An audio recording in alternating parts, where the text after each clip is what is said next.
quiet now, so it's perfect.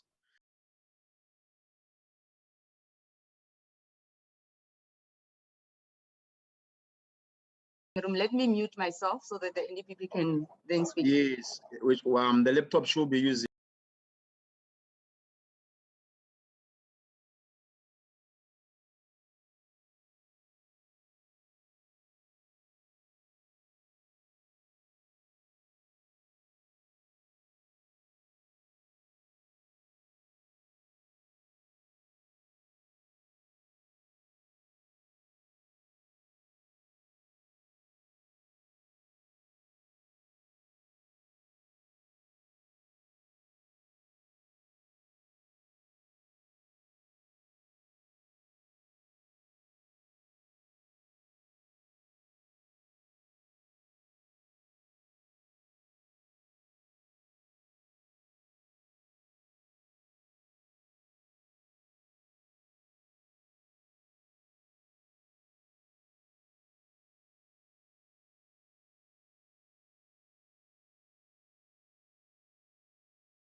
Everybody.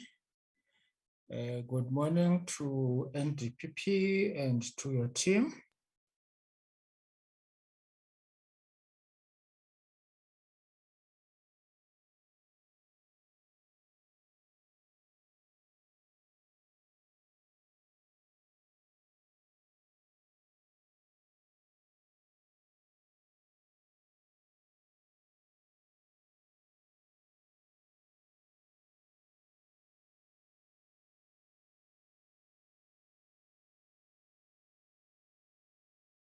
Plenary was not approved. So we should try and fit everything between now and 2 o'clock. Both the NDPP, the NPA, and the Public Protector South Africa, we should be done by 2. So we will stick to the correspondence that we sent you. I hope you have received it, NDPP. That presentation would be 30 minutes.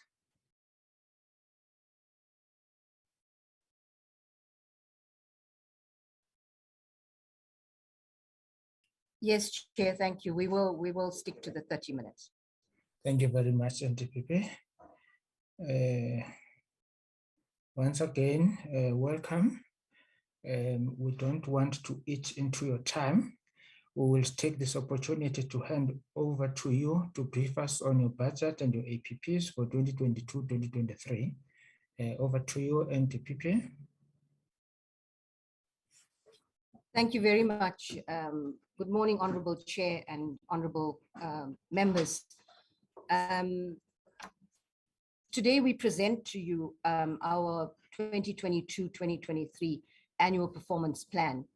And this follows the minister's briefing to this honorable committee on the 10th of May. I should say that we have taken note of some of the comments that were made in the minister's briefing as well, and we'll try to address some of them in this presentation, but we are aware of the time constraints.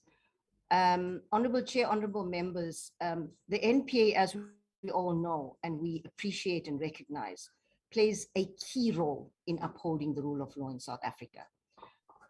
We continue to face many challenges, but we are prevailing, and that's important. We can move to slide 3, perhaps. Over the past few years, you know, I am in office for 3 years already, as we're aware.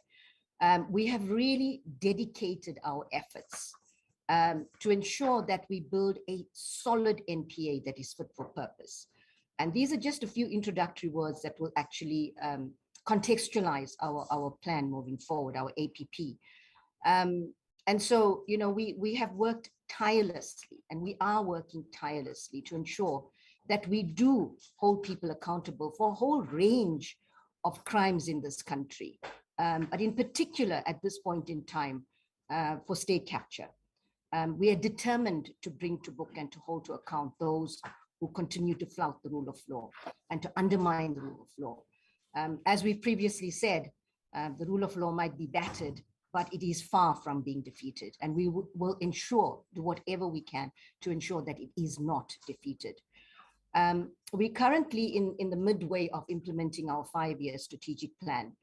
Our rebuilding efforts are delivering fruit. Our plan hasn't changed much. We are on track to deliver on our key strategic priorities, although we have had to do some nimble prioritization, which I think is fully understandable in the circumstances, as this speaks to the heart of corruption. The minister addressed us at our strategic planning session earlier this year, and he indicated that, you know, while we focus on many things, what we are perhaps not focusing enough on is modernization. And therefore our plan needs to accommodate this, not only be fit for purpose now, but it needs to be future-proof as well. We also need to be flexible to respond to a whole range of emerging crimes that are committed through the use of digital technology. The NPA remains committed to dealing very robustly with sexual and gender-based violence, and our SOCA unit is doing incredibly good work together with prosecutors, but it's still a huge challenge. It is one of those crimes that undermines people's feelings of safety. And, you know, so these are crimes that we need to give a lot of attention to. But the reality is that right now, our response to the findings and recommendations to the Judicial Commission of Inquiry into State Capture is what will really be defining for the NPA and for South Africa. The recent release of the Zondo Commission reports have highlighted how much damage state capture has done to our country, and the need for us in the NPA to act with a sense of urgency, not to respond to pressure, because that's when we make mistakes, but to act with a sense of urgency with razor-sharp focus on particular cases. We are determined to ensure that those implicated in state capture are held to account, This will rebuild public confidence, which is closely linked to investor confidence and also to economic growth in South Africa, which will help the poorest and the most vulnerable in our country and also deal with the increasing inequality gap in South Africa. We have evidence plans we have put in place to deal with what we call a few seminal corruption cases, to bring a few seminal corruption cases to court in the short term. We are talking about 3 to 6 months. This is our razor sharp focus that we speak about, and primarily it is on the ID. And we need to make sure that accountability for corruption is the norm and not the exception. We know we must do better. We are far from where we want to be, but there's been notable progress in the past year. We are, of course, not presenting on the progress in the past year. We will present that to the committee soon. But right now, we want to contextualize the fact that we are working really hard and in the context of the plan that we will present. Slide 4, please, Nomi. Thank you. Honorable Chair, honorable colleagues, as I said, the next 6 months is going to be defining and testing for the NPA. We've had to reorganize ourselves. We've had to refocus. We've had to prioritize very, very carefully to ensure that we respond comprehensively to the series of Zondo Commission report. I do want to say, Chair and honorable colleagues, but whether a name is mentioned or not mentioned in the Zondo Commission report will not be whether the NPA prosecutes or decides not to prosecute. We follow our own processes and we will follow the evidence at the end of the day in our decisions to prosecute or not to prosecute. Chair, we are closely collaborating. We've set up an NPA task force and the point, which is now includes the DPCI. And the point of this is really to enhance collaboration on high profile corruption cases, to make sure that we know where the cases are, that we are working together to ensure that we are not tripping over each other and we are giving the correct resources and coordination and collaboration with regard to bringing these cases to court. Capacitation is still key. The expanded powers and the permanence of the ID is really an important issue, and the minister has also talked to the permanence of the ID, and this will be a critical issue in terms of being able to move the work of the ID forward. We've had ongoing engagements with the Zondo Commission, in particular with regard to the digital forensic lab. And I must say that in this regard, we've had very, very constructive discussions in the recent weeks. And I'm very confident that we will be able to, that we've reached an agreement in terms of how the ID can get access to critical information at this time. We're also looking at specialized skills. In terms of asset forfeiture, we're also looking at collaboration with international, we're exploring collaboration with international firms to trace and recover stolen monies. We've realized that if we want to bring back the billions, in fact, it's been estimated that it's almost R1 trillion that's been stolen from state capture, we need to have a very bold and innovative asset recovery strategy. And we've worked on that. And we certainly think that it will give us the best opportunities to try to get close to recovering those lost and stolen monies. We're also looking at, we're at an advanced stage of developing non-prosecution decision policy, which will also assist us in this regard. The office is also conducting a skills assessment. So whilst we are onboarding skills from external sources as well, we want to ensure that we create skills in-house to make sure that the NPA is able to deal with these matters without depending too much on external resources.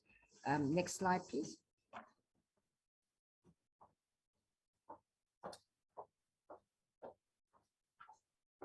This is slide 5. Colleagues,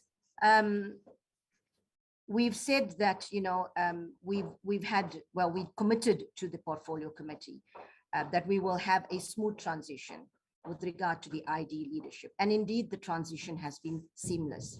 Advocate Andrea Johnson, who's taken over as the ID, is a career prosecutor, and she has an impeccable track record. And she has unwavering support from the National Director as well as EXCO. And we do believe that the ID is indeed poised for action. The ID has declared a number of investigations. You see it on the slide. We've enrolled 20 cases, 65 accused. And in the next 6 months, the ID has prioritized 9 corruption matters. And when we say prioritize, it doesn't mean that there isn't other work happening in the NPA, but these are what we refer to as seminal cases that will talk to the heart of state capture. We have to look at finding bold and innovative ways of leveraging on private sector support, whilst we importantly protect the independence of the NPA and comply with relevant, in particular, Treasury regulations, etc. We have in the NPA adopted a new monitoring system to ensure implementation of our plan moving forward and to ensure accountability, both internally and externally. And so we are looking at this performance review in three review phases, so to speak. One is the organizational performance review, which is quite compliance-based and which we report on to Parliament on. The other one is looking at our 6-month priority review. So we have a very, very ambitious 6-month priority plan. And the second level of implementation and review talks to the implementation of the 6-month priority plan, which focuses very heavily on bringing corruption and state capture cases to court. And then we have a third level of review, which deals with our strategic initiatives. And I'll talk a little bit about that in a moment. And we really recognize that we have to focus on innovation, on transformation, and upholding the highest standards of ethics throughout the organization. Next slide, please, Salome. These are the strategic outcomes that I mentioned, Honorable Chair, Honorable Members, that we're also tracking, although in the background. Our high-level outcomes are set out in our strategy, increasing people's feelings of safety and security. As members one or two members have pointed out, that the fact that we comply with our organizational performance targets doesn't necessarily increase people's feelings of safety and security. And we're looking at how our strategic initiatives can actually help us in that regard. And here we're looking at the community prosecutions initiatives. We're looking at a housebreaking initiative to make sure that we have targeted interventions that help increase people's feelings of safety and security. Improving investor confidence through high-impact prosecutions. We are looking at, and the third one is increased access to NPA services. And all of these strategic initiatives talk to those high-level outcomes. Building an IPAC institution, it's about independence, professionalism, accountability, and credibility. And we have been working very, very hard on this. We have done solid groundwork to conceptualize this, and we are working with what we call IPAC champions in the organization to ensure that we have an IPAC NPA for the future. The Community Prosecutions Initiative is a really important initiative. It looks at long-term sustainable solutions to our crime problems.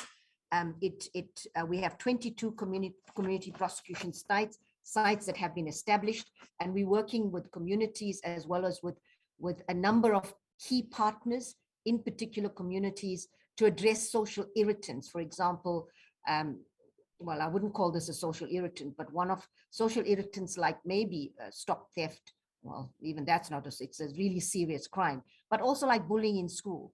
Perhaps we look at a whole range of things, drug and alcohol-related incident offenses. We're looking at gender-based violence in particular areas. So this is a very good collaborative initiative to try to find long-term solutions to these issues in particular areas. We are increasing the footprint into Tazela care centers. You will see much more increased expansion. Our IPP is, I think, conservative, which we will talk about, we will see in a moment.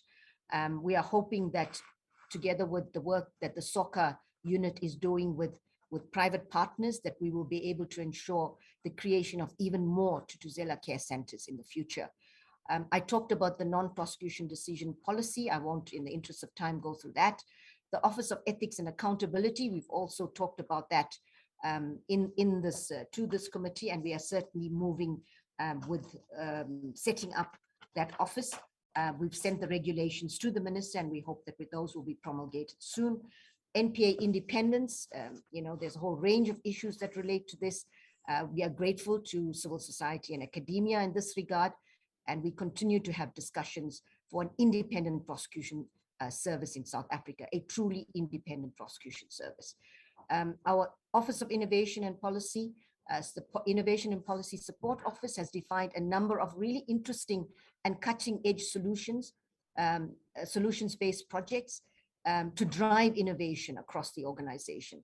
I talked about the housebreaking project, and we've created innovation teams throughout the NPA, which we are hoping will give us some good results in terms of trying to deal with some of the challenges we face in a better way. And enhancing NPA communication, that's the last one. We are trying to really implement, we've moved too fast to the slide, but it's fine, it's just the last, we can stay there. Just on communications, we are really trying to— minutes. Left with 15 minutes. Yes. Thank you, Chair. So I'm not going to talk about communications, but it's really an important issue that we are also dealing with. We can move to slide 7. Getting to the APP and our indicators, Chair. The first sub-outcome 1, increased feelings of safety and security. There's not much that has changed here, and we continue to measure the indicators as reflected. You will notice cable theft here, which is a really important issue. We recently had important engagement with Eskom, with the CEO himself, in terms of how to deal with a whole range of issues, including cable theft. Next slide. Chair, on slide 8, there are 2 new output indicators here. Firstly, the number of investigations authorized and number of state capture matters enrolled. These are specifically linked to the ID in order to ensure that there's adequate response to corruption of these seminal matters in relation to the ID's mandate. We should say that it's not only 9 cases that we hoped, but these are seminal matters that we hope to bring this year that are going to talk to the heart of corruption. But under the one above that, that's number of persons convicted of corruption or other offenses related to corruption, there's a number of matters there that will sit in the SCCU space, working together with the DPCI. Slide 9, talking about the AFU. We've adopted 2, as I said, novel and bold approaches are needed in this space. The non-prosecution decision, and the purpose of this strategy is really to curtail lengthy and protracted litigation and to ensure much quicker recoveries. And the other one is really engaging with international partners to try to fast track the recovery of money that has been removed to foreign jurisdictions. Next slide. Chair, improved services to NPA, improved access to NPA services. I talked about the number of Tutuzela care centers, the conviction rate in sexual offenses, and public awareness sessions that speak for themselves. Next slide, please. Anton comes in. We move on to the budget, Chair, and I will now hand over to Advocate Anton du Plessis, Deputy National Director in charge of Strategy, Operations and Compliance, to deal with this aspect.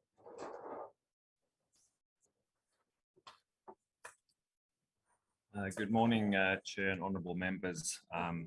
Thank you very much for this opportunity. I'm aware of the time constraints, so I'll go through this quite quickly and we can obviously answer questions as needed. But I think the first point to make is that, the NPA appreciates the additional funding allocations that were made in recent months that have really improved our budget situation. We particularly understand how valuable this is and in this tight fiscal environment that we're working in. And we're making do with what we have for now. But I think a key point that I would like to stress in the budget presentation, particularly moving forward, is that we have indicated that to deliver on the mandate and the expectations and the growing complexity of the environment that we operate in, we are going to need additional funding. We're going to need not just additional funding from the fiscus, but we're also going to have to find, as the National Director and the Minister have said, bold and innovative ways in terms of how we actually spend that money to make sure that we're spending it on the right things in the most efficient way. So just a quick snapshot of the budget. Chair, you'll see that we were allocated a budget of 4.53 billion over the 2021 financial year. This budget allocation includes the additional, I think it was 89 million that was allocated during the AE&E process. And we're pleased to report that the unaudited expenditure at the end of the financial period was very close to on track with our budget, which was 4.6 billion.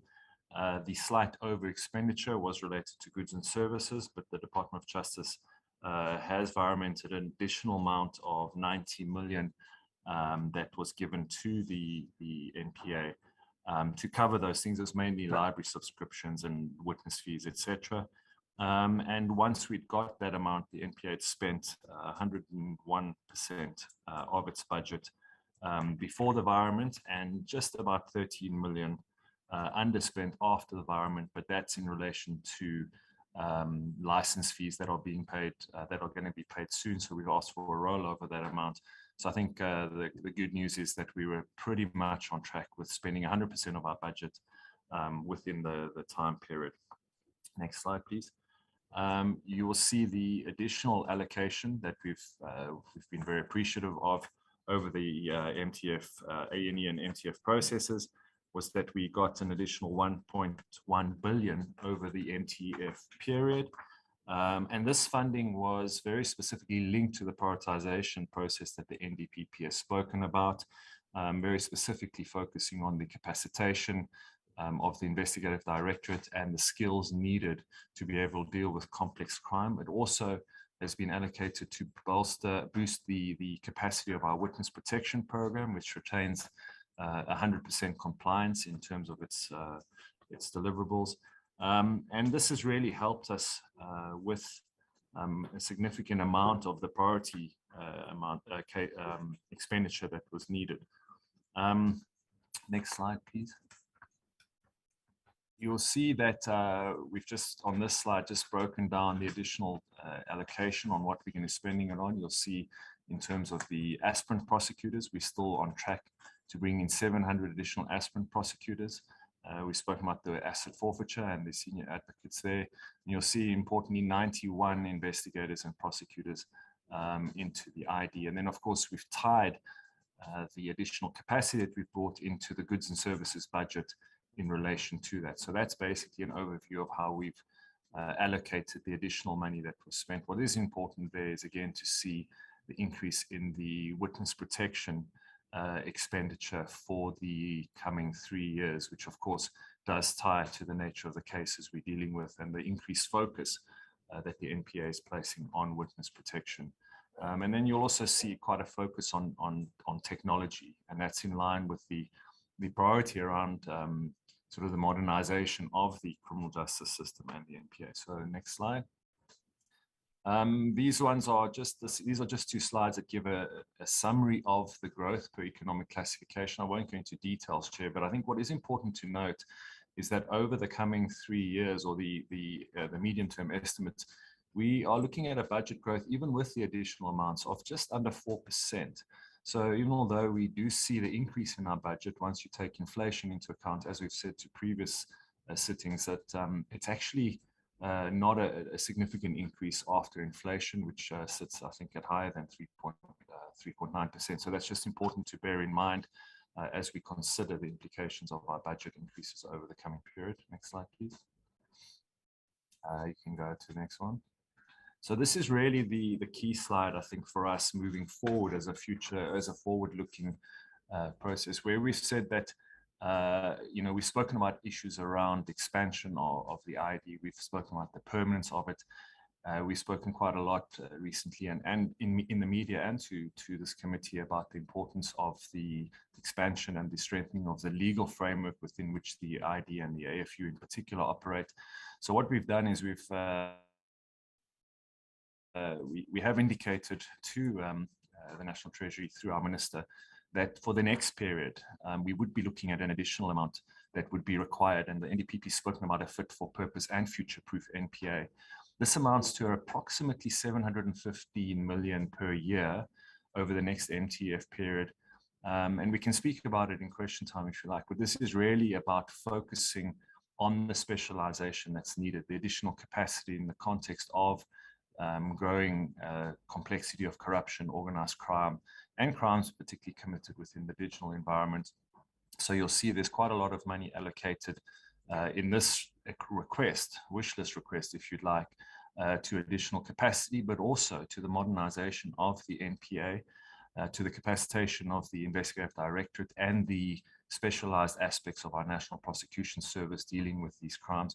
And then, of course, you can't do that without coupling it to the concomitant increase capacity of our witness protection, our witness protection capacity. So this is a discussion for future presentations and for future engagement with the committee, but we thought we'd be very clear and transparent now about our future needs in terms of our understanding, in terms of what we would need to deliver on the mandate and expectations that we realize are growing by the day. Thank you.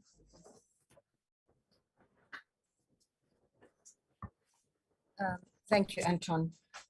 In conclusion, Honorable Chair, honorable members, what I'd like to say is that we've said this before, and we know now more than ever that failure is not an option.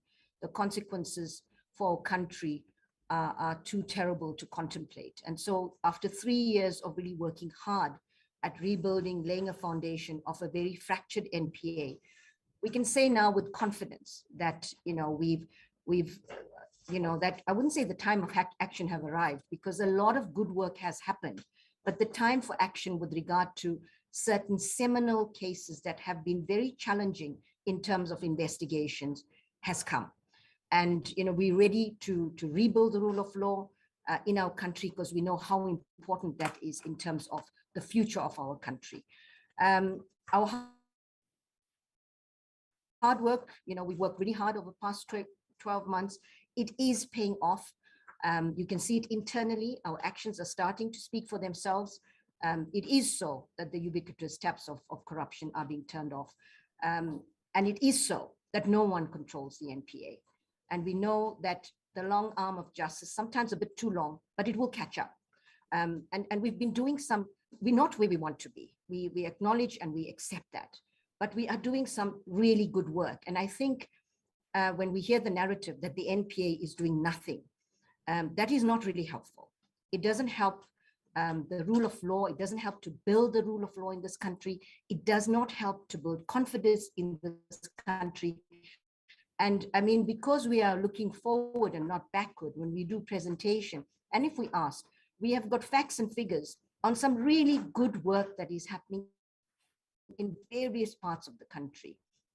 And, if we just take, for example, the Northwest, there have been a number of cases. This was one of the municipalities that was placed under Section 100 administration. Sorry, my internet is unstable. I hope you can still hear me. And there's a number of cases that have been brought to court involving high-level municipal and provincial people. 17 cases enrolled, 19 people, former head of department, 3 former municipal managers, and a mayor. And I just give this an example of the fact that there's a lot of work that's happening. There's cases, you go throughout the country, the Free State, the Eastern Cape, there's good work that's happening. But I agree and accept that the NPA is not where it needs to be. But we have a razor-sharp focus for the next 6 months, and we will deliver on that, and particularly in the ID space. And one might ask, what has changed? What has changed is the key issues are the permanence of the ID. That has been, the minister has committed to that, the permanence of the ID, the fact that we are now, there's enhanced collaboration amongst the key role plays, in particular the ID, the DPCI, and the NPS, as well as the AFU, as well as the fact that there's a clear plan, there's a clear strategy, and our resourcing is being done in accordance with this. And importantly, there's prioritization and focus. You cannot focus on everything because then the chances are we'll achieve nothing. So that is why we're focusing on certain key cases, of course, looking at the Zondo Commission reports, hugely important. But as I said, and I want to emphasize, the fact that people are mentioned or not mentioned in that report does not determine whether we decide to prosecute them or not. We utilize our own standards. It's the standard of proof in a criminal court is different. And we got to make sure that when we collect evidence, we meet that standard and we will prosecute on that basis. And I think it's really important to understand that distinction. We have a new leadership in place.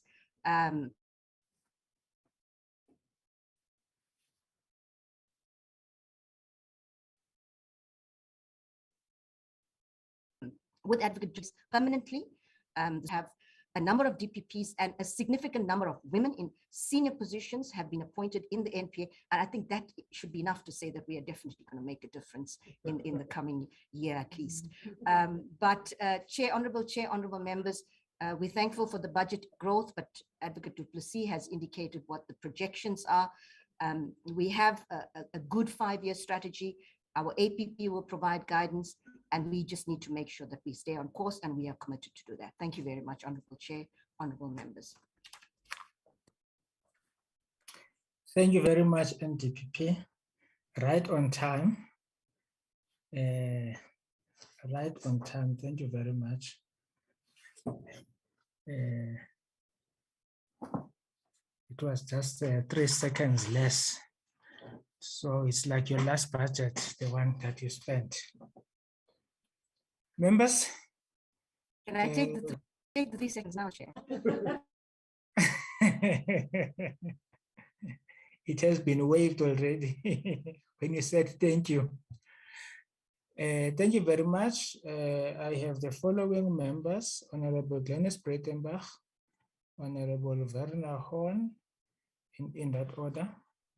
Chair, I can't seem to put my hand up my side, so it's Swart here as well, please. Honorable Steve Swart, Honorable Komoto Ramolubeng, Honorable Devot Drachens. Let me read them as they appear. It will be Honorable Glenys Breitenbach, Honorable Werner Horn, Honorable Swart, Honorable Devot Drachens, and then Honorable Komoto Ramolubeng, in that order. Honorable Glenys Breitenbach. Thank you, Honorable Chairperson, and good morning to everybody.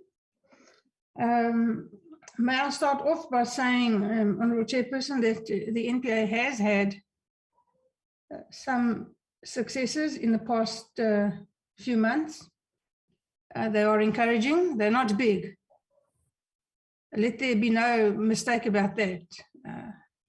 Nothing earth-shattering, but baby steps are good. And as far as I've been able to track them, I have tried to acknowledge them. And that's a positive thing. And for that, you know, we should be grateful. Honorable Glenys Breitenbach, yeah. Maybe you should deal with your camera. Okay, I'll switch it off. It's Okay, easier. So yes, well done for the successes.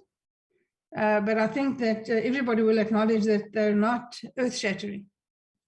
They're not the high-profile prosecutions that we hope to see. However, any success is a good thing. So for those, well done. I'd be interested to know if you measure increased successful prosecutions, and if so, what is that? What is the progress there? I'd be interested to know if you measure that profit is removed from crime, and if so, what is the progress there?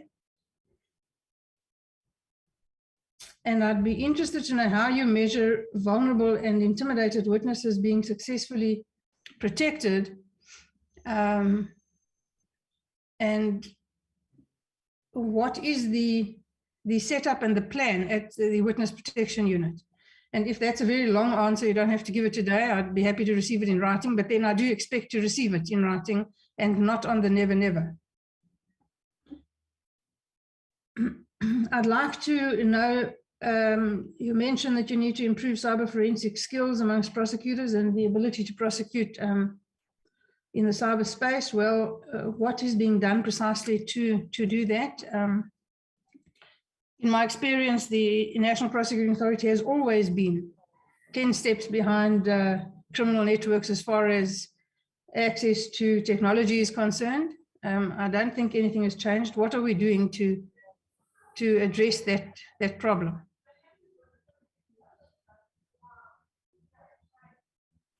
You embarked on a skills assessment. I'm sorry to interrupt, Chair. We seem to be missing bits of the honourable members' questions. I'm not sure if it's just on our side or whether it's general, but it's erratic. We're getting, but sometimes missing a few key points. We can hear her clearly. I think the problem is on your side. Okay, we'll see what we can do, Chair. Thank you. Lack of modernization. Let me know if you don't hear the question, and I'll put it in the chat. So I'd like to know more about your skills assessment and what it delivered.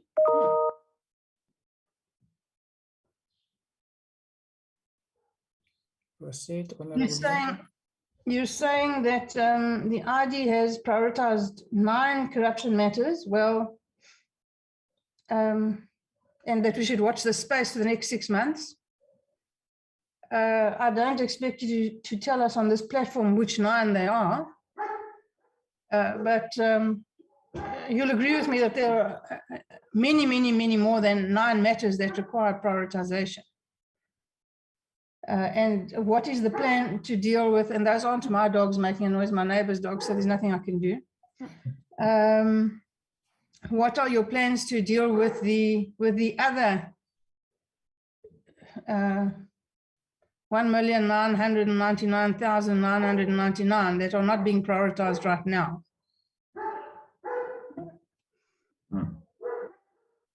You say you need to leverage private sector assistance. Well, this is a tune that we've been singing for some time. It was not well received initially. I'm pleased to see that it's now regaining some popularity. What precisely is the plan to leverage private sector assistance?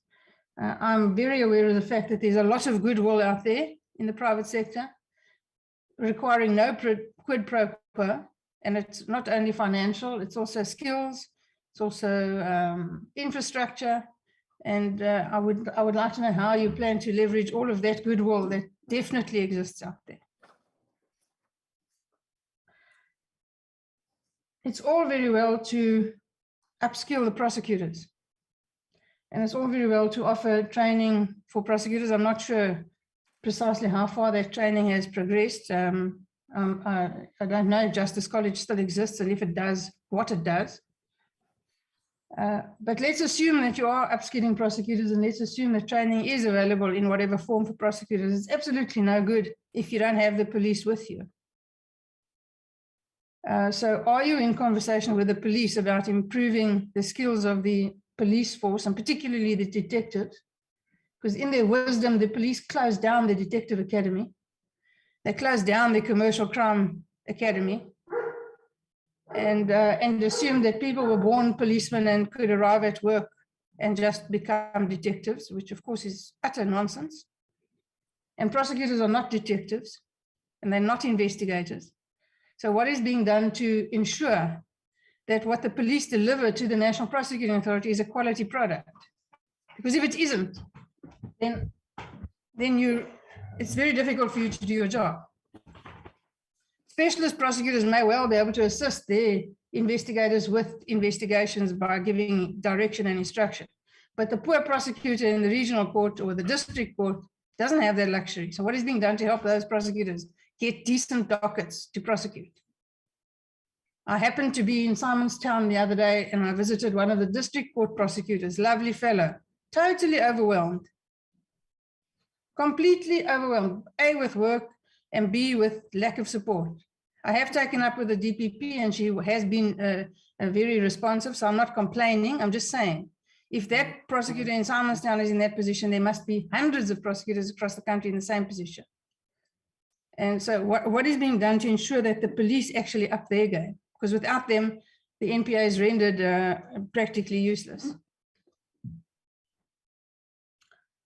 You made mention of an Office for Complaints and Ethics to comply with Section 22.5 of the NPA Act. What is the progress in this regard? I think it's quite important.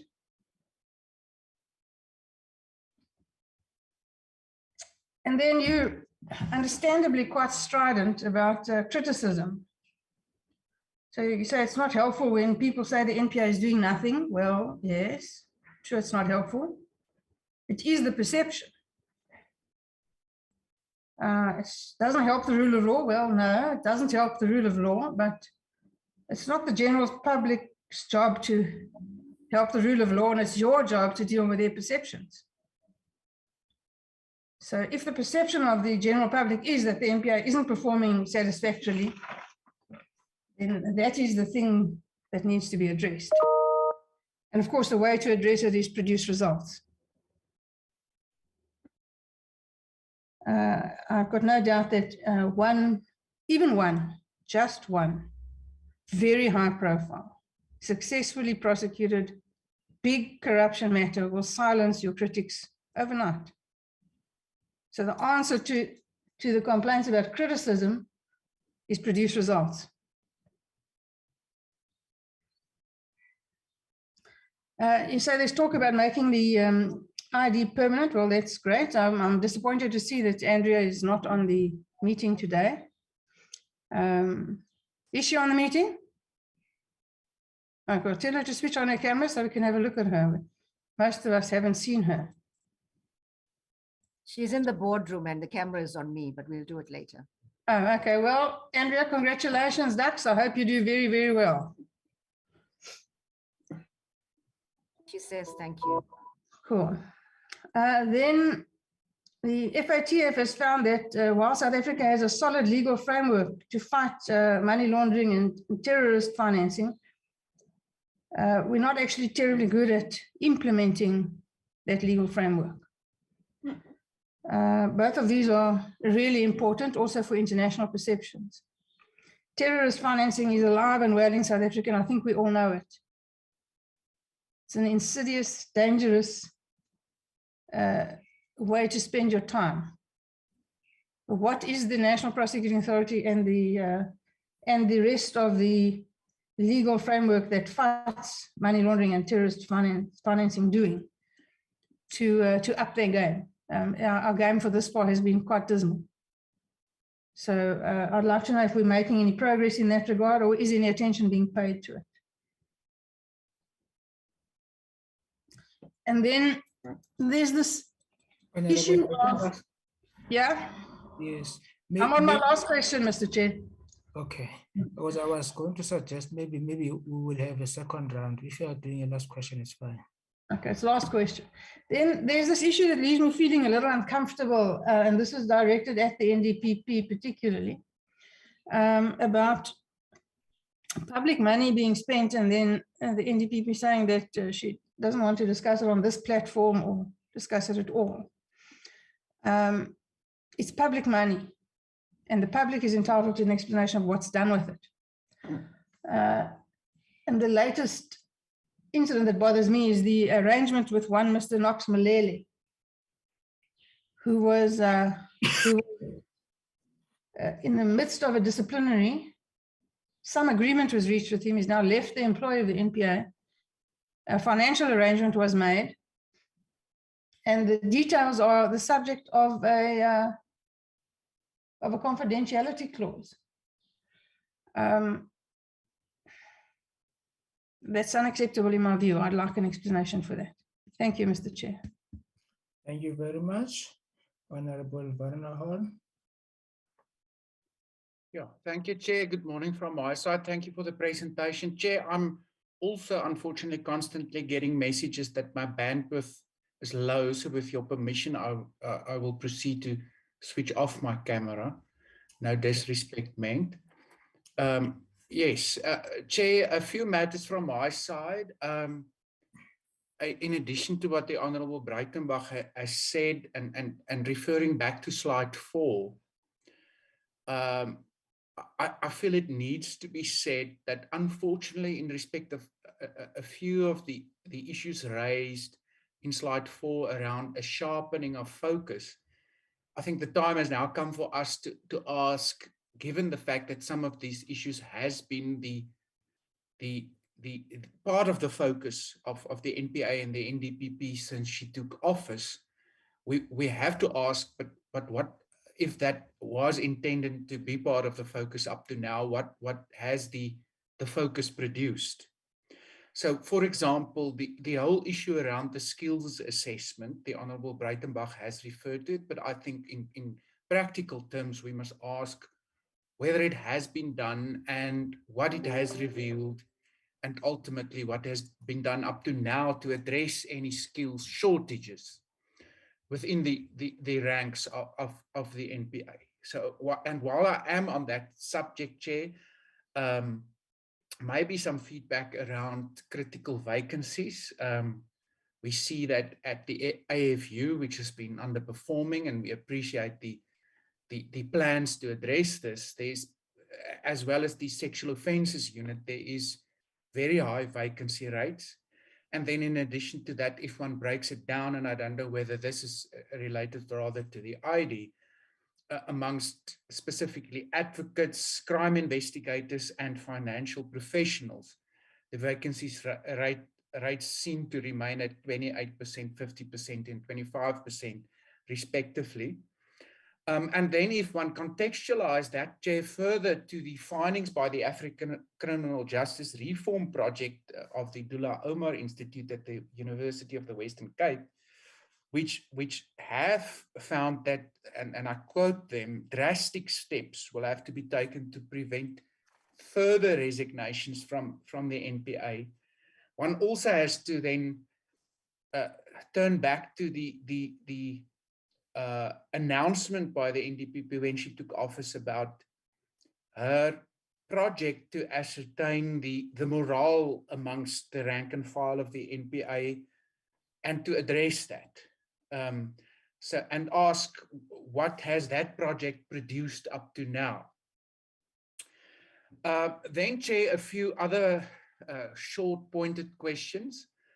A lot is happening at the moment in the public domain around the sabotage of essential infrastructure, specifically copper theft, but of course it's not limited to that. One also talks about public infrastructure, and the minister has announced that this will be a focus area for the year to come.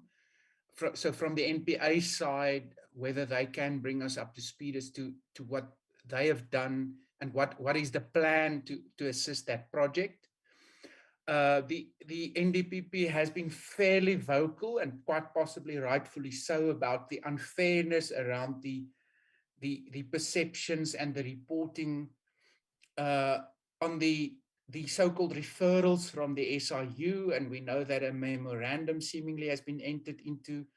Bi-weekly meetings have seemingly been put in place, but despite all of that, the previous report on this matter was that ultimately what we will need to work to is an amendment of the legislative framework regulating this whole issue.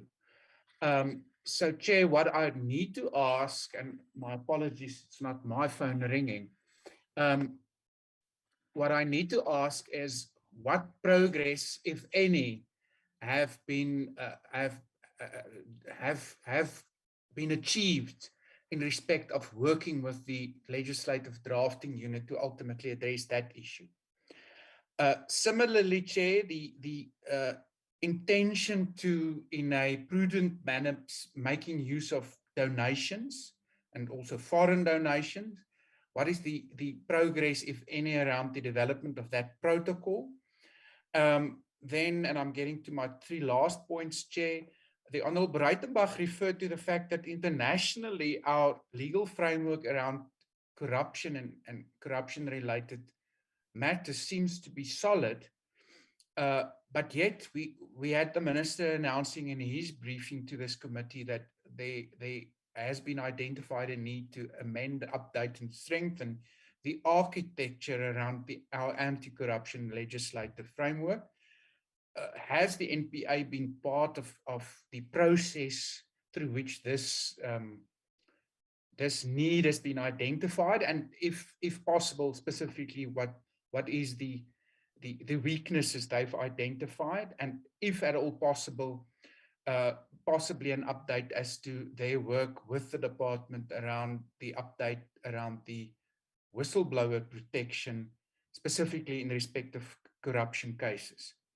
Then, Chair, in respect of cyber crimes, if we can get an update as to what the planning is around this. It is in the news as well, along with our public infrastructure and the economic sabotage, that we seem to be a country which is targeted more and more by cyber criminals, and we now have the cybercrime legislation in place. So if we can be updated as to what the plans is around strengthening the prosecution ability around that. And then the two last questions I have is around the backlog project.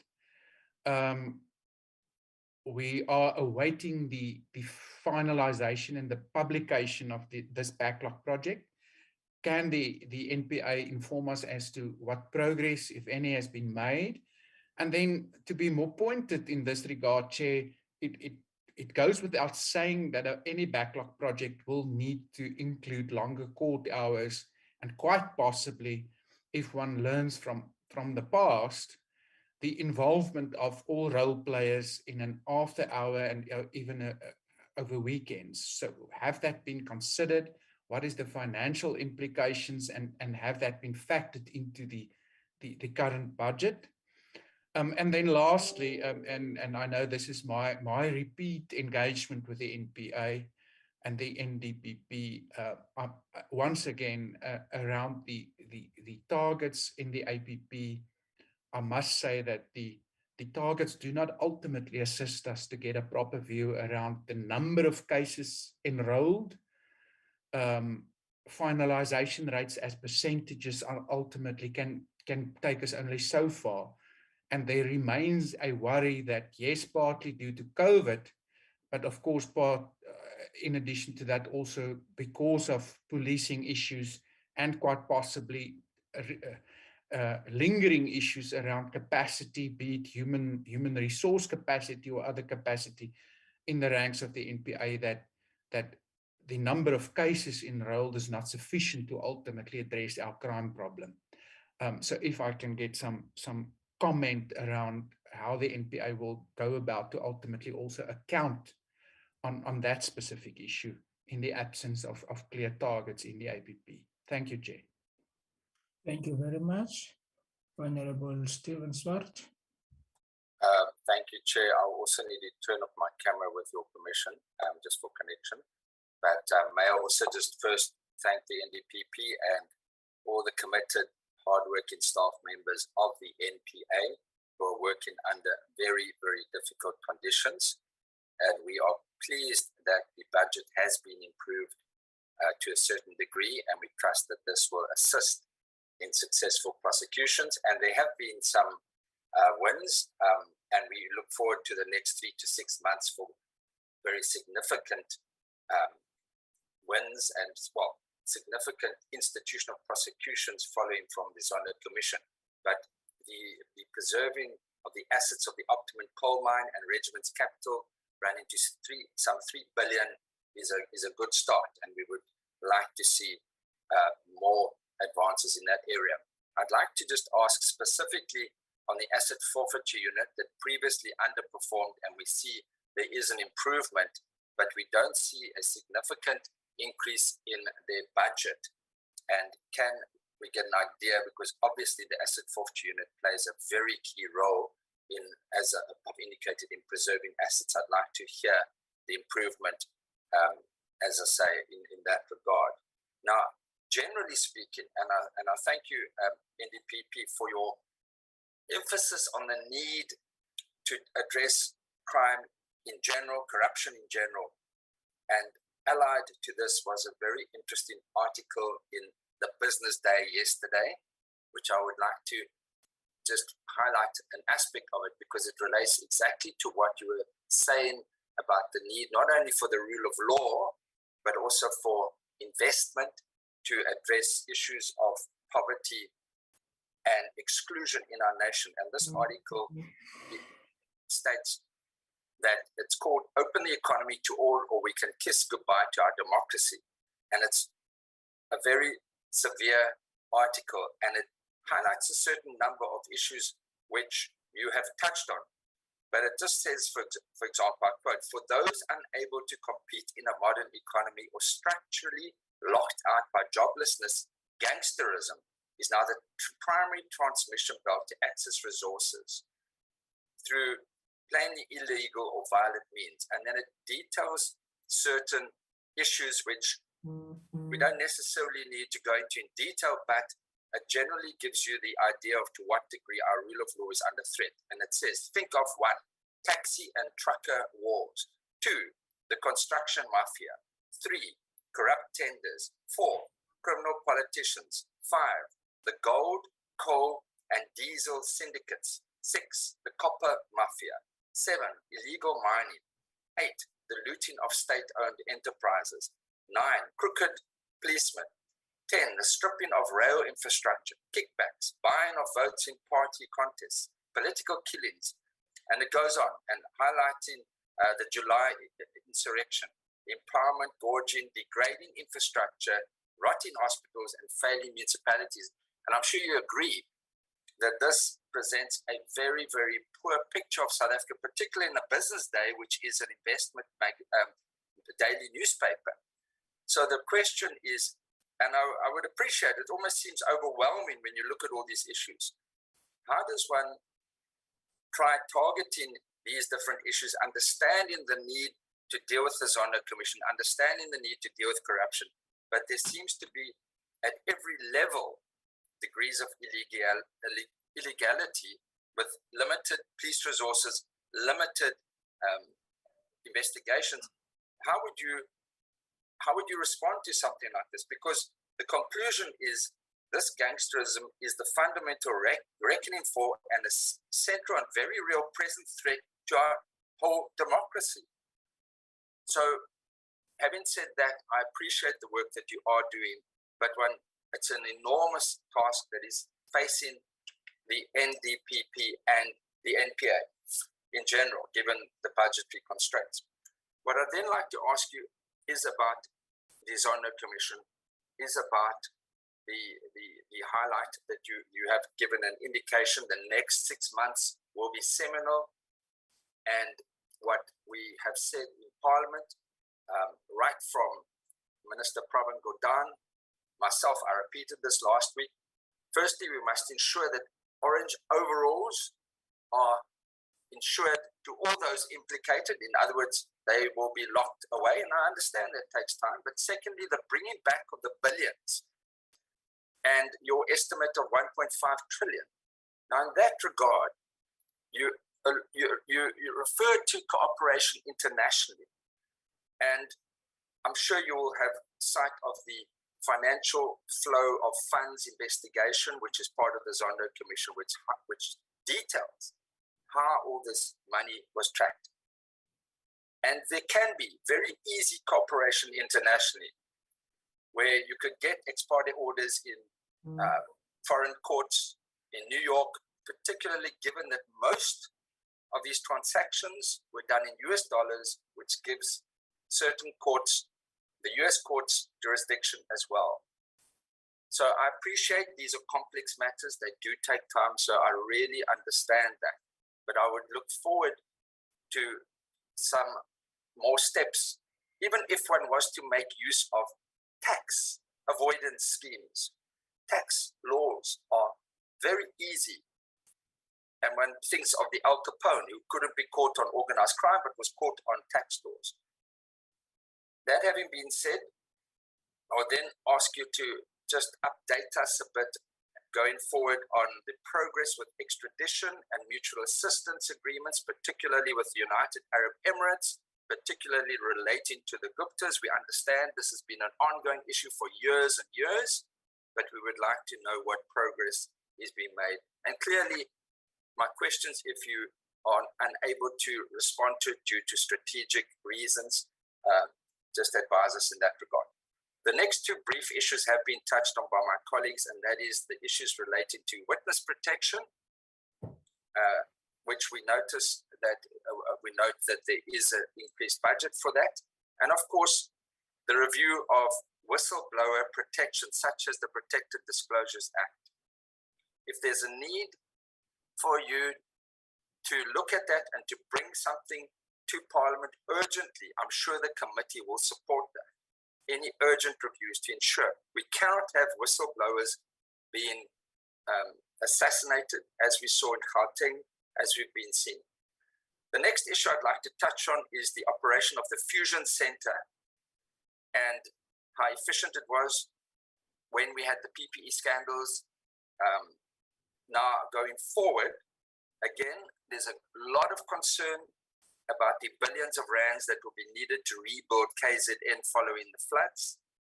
And will the Fusion Center be operative to ensure, or as far as possible, that where any allegations, we've already seen allegations of misappropriation of funds, and we're talking about billions of rands that are going to have to be allocated.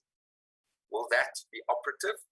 And then linked to that, when we're considering the KZN issues, is the progress on prosecutions emanating from the rioting and looting that took place in July last year. Chairperson, I would also like to congratulate Advocate Johnson, the new head of the ID, and I'd like her, if with the permission of the committee, to comment on constraints that the ID faces if in doing its work going forward.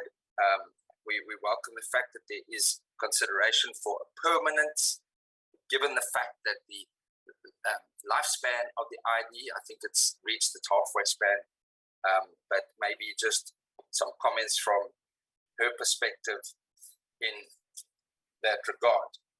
Chair, that for me, for the time being, should there be second round, I might ask further questions. Sorry, Chair, just on the issue of the vacancies. The vacancies, according to, of critical posts, if we understand it's almost up to 20%, and yes, we understand that's an ongoing issue, but is the NDPP satisfied with the speed with which vacancies are being filled to deal with critical posts in particular? Thank you so much. Thank you very much. There will be no second round. I think we have given members enough time to ask as many questions as they like. Honorable Nevo Dragons. Thank you, Chairperson, and good morning to everyone. I would just like to add to what the previous members have already said. Thanks and welcome to the new head of the ID. That's the first thing. I don't want to repeat what members already asked, but I would like to know about the TCCs that will be increased to 62. The increase to 62. I'd like to know if the MPA has decided where these new centers will be established.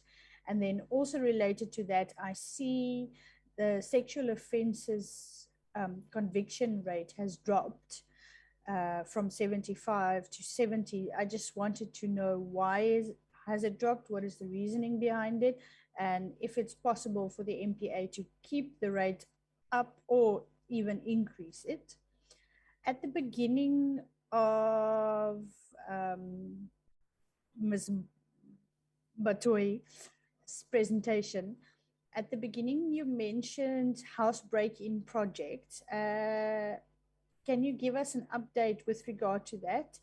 And then also the court backlog program. I know some members already asked, but I would also like an update on and then the role of the MPA with regard to the court backlog to assist with the backlog in the courts and to catch up.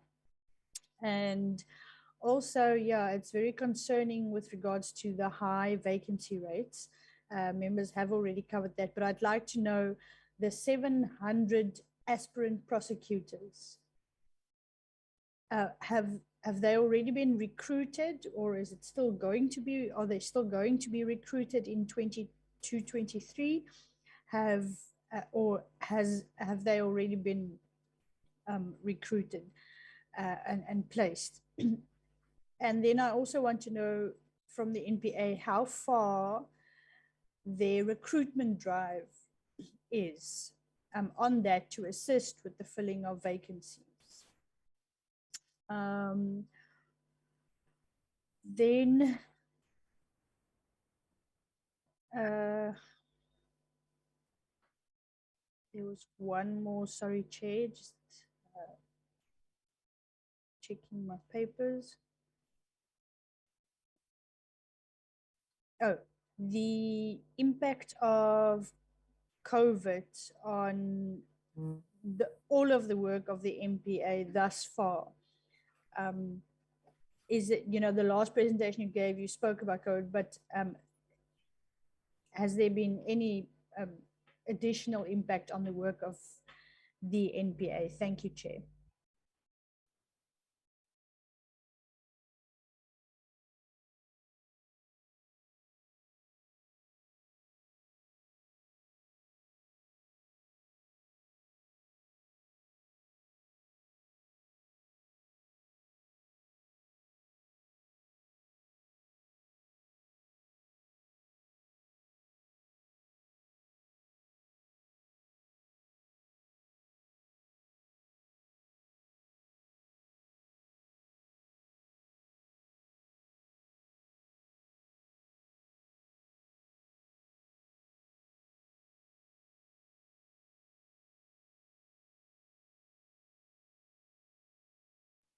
Sorry, Chair, we're not hearing anything. I'm not sure if it's on my end.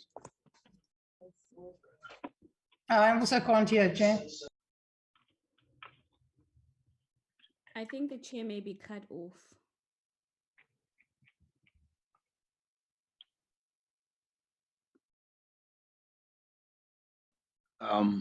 Morning members, can we maybe take a 2 minutes? We'll follow with the chair quickly. Might be experiencing load shedding. We'll come back to the committee shortly.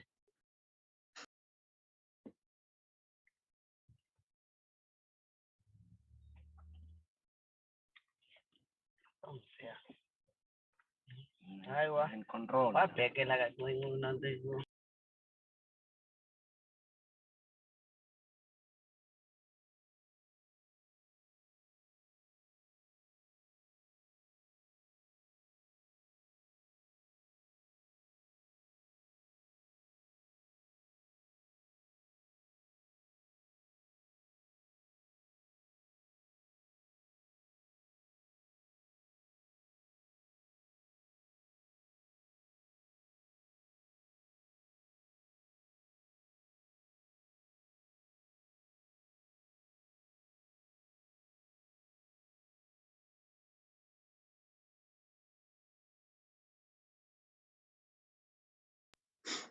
Members in NTPP, I've managed to get hold of the chair.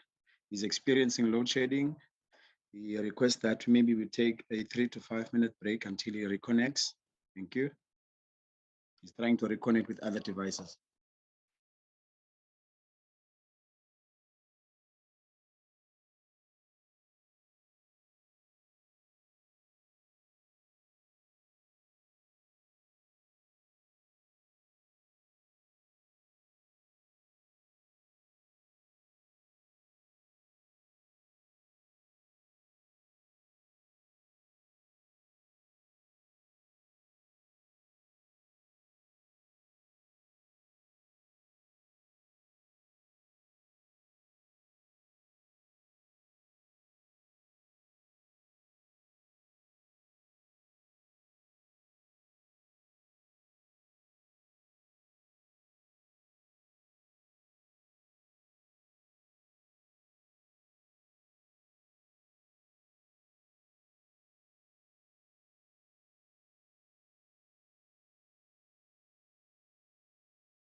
there was an indication that was made that the 15-year lease ended in 2018, and when we were there in Jan, they were operating on a month-to-month basis, and they indicated some plans to go for an option of rent to buy.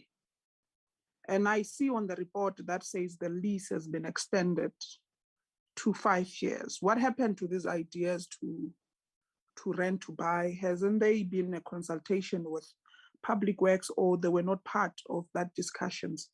I would seek clarity on that, because they, Advocate Batoy indicated some serious plans on those.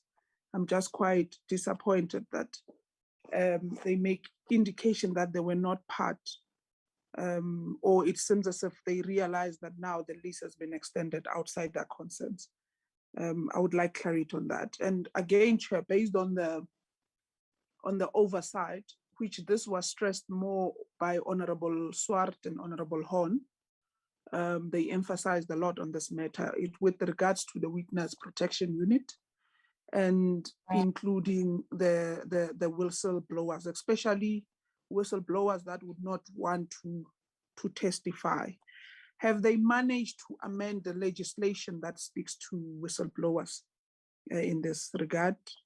And also resolved on the witness protection unit being strengthened, including its location matter, because this was equally cited in the oversight in January when we were at the offices.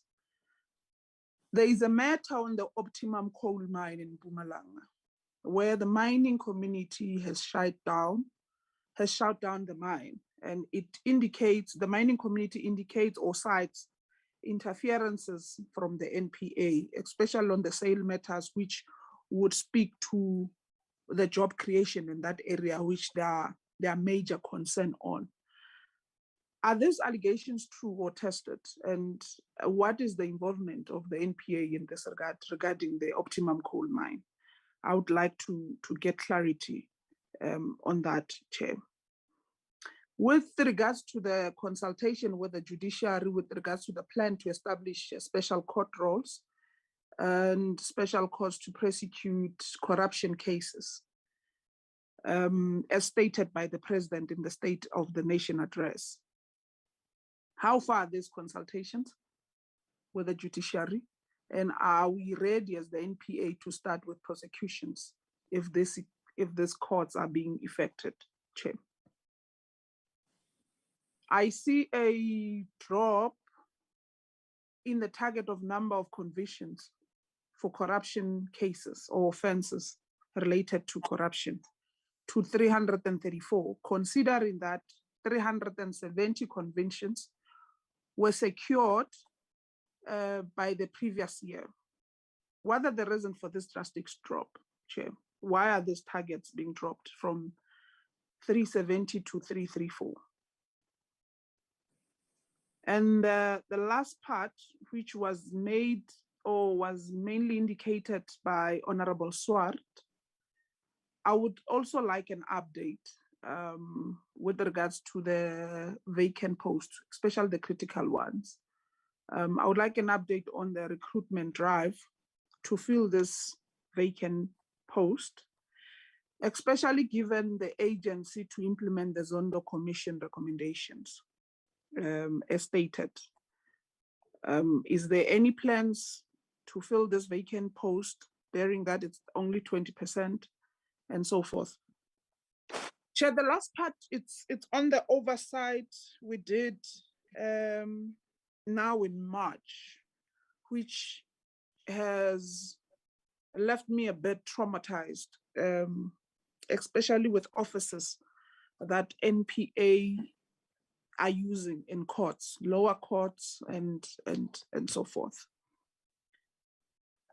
There's a huge concern on how officials are located. Either they are clustered in one office, about 5 or 6.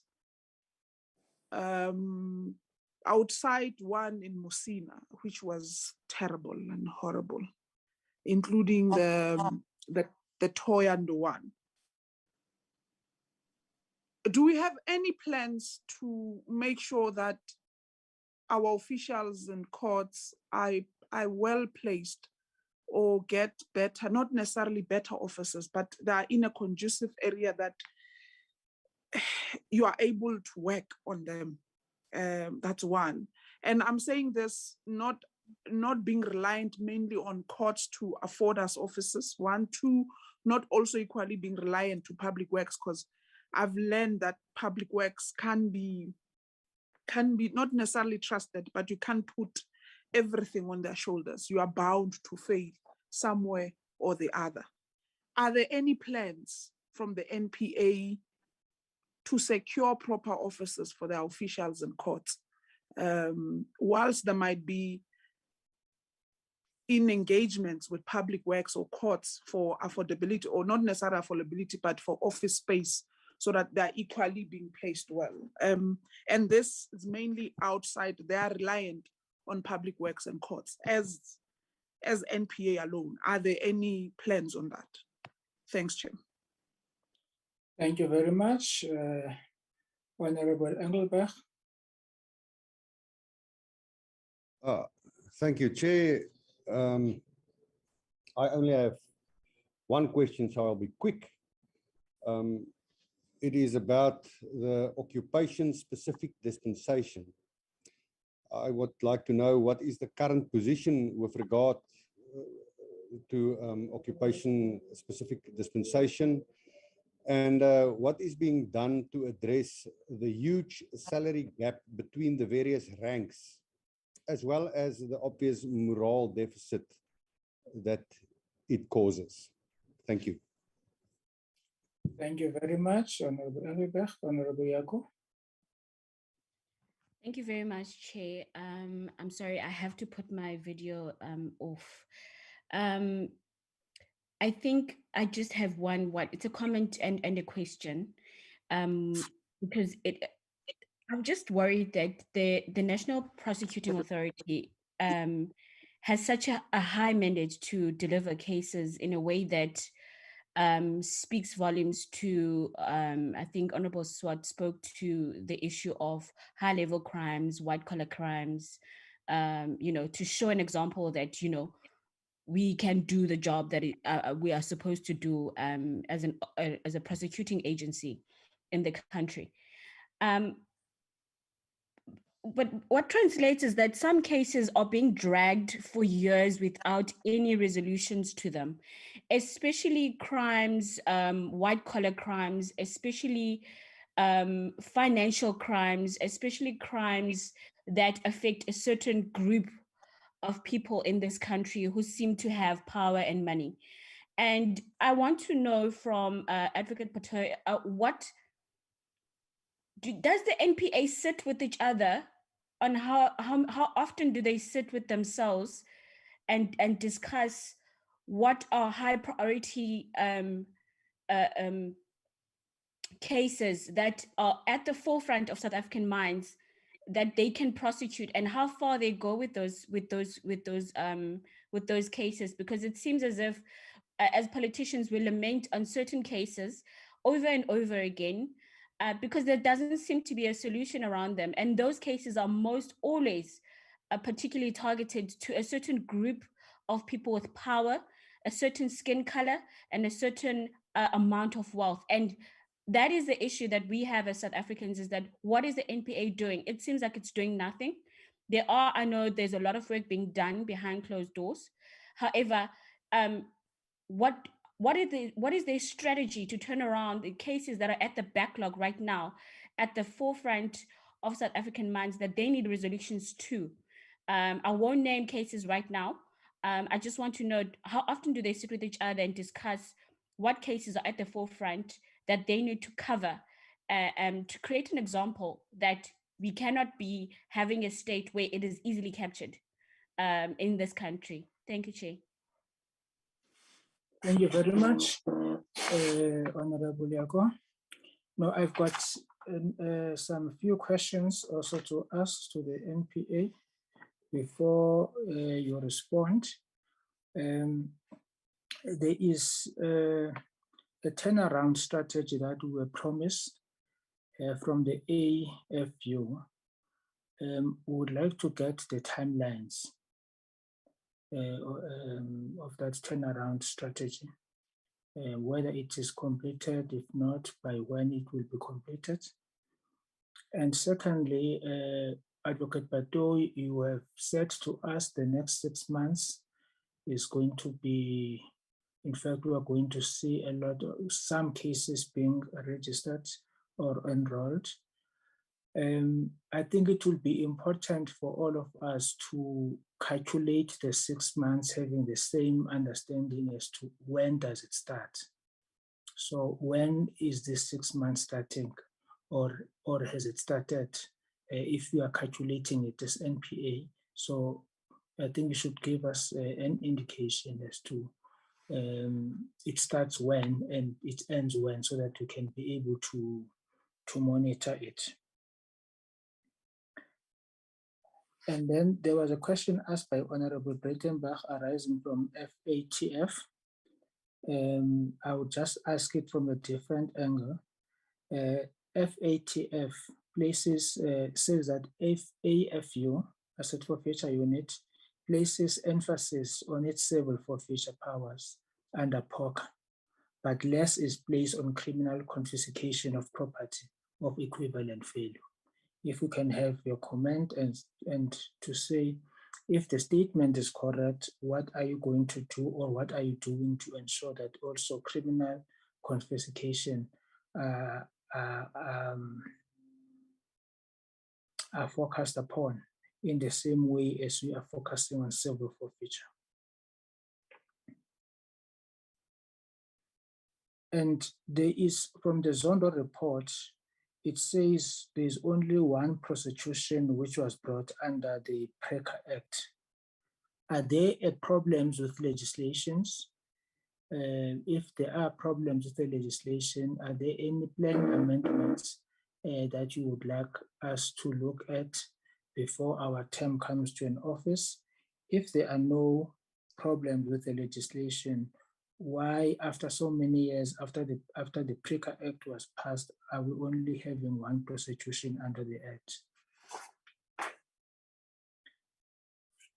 And then I think Honorable Ramulubeng has covered me on the issue of conviction rate of complex commercial crimes.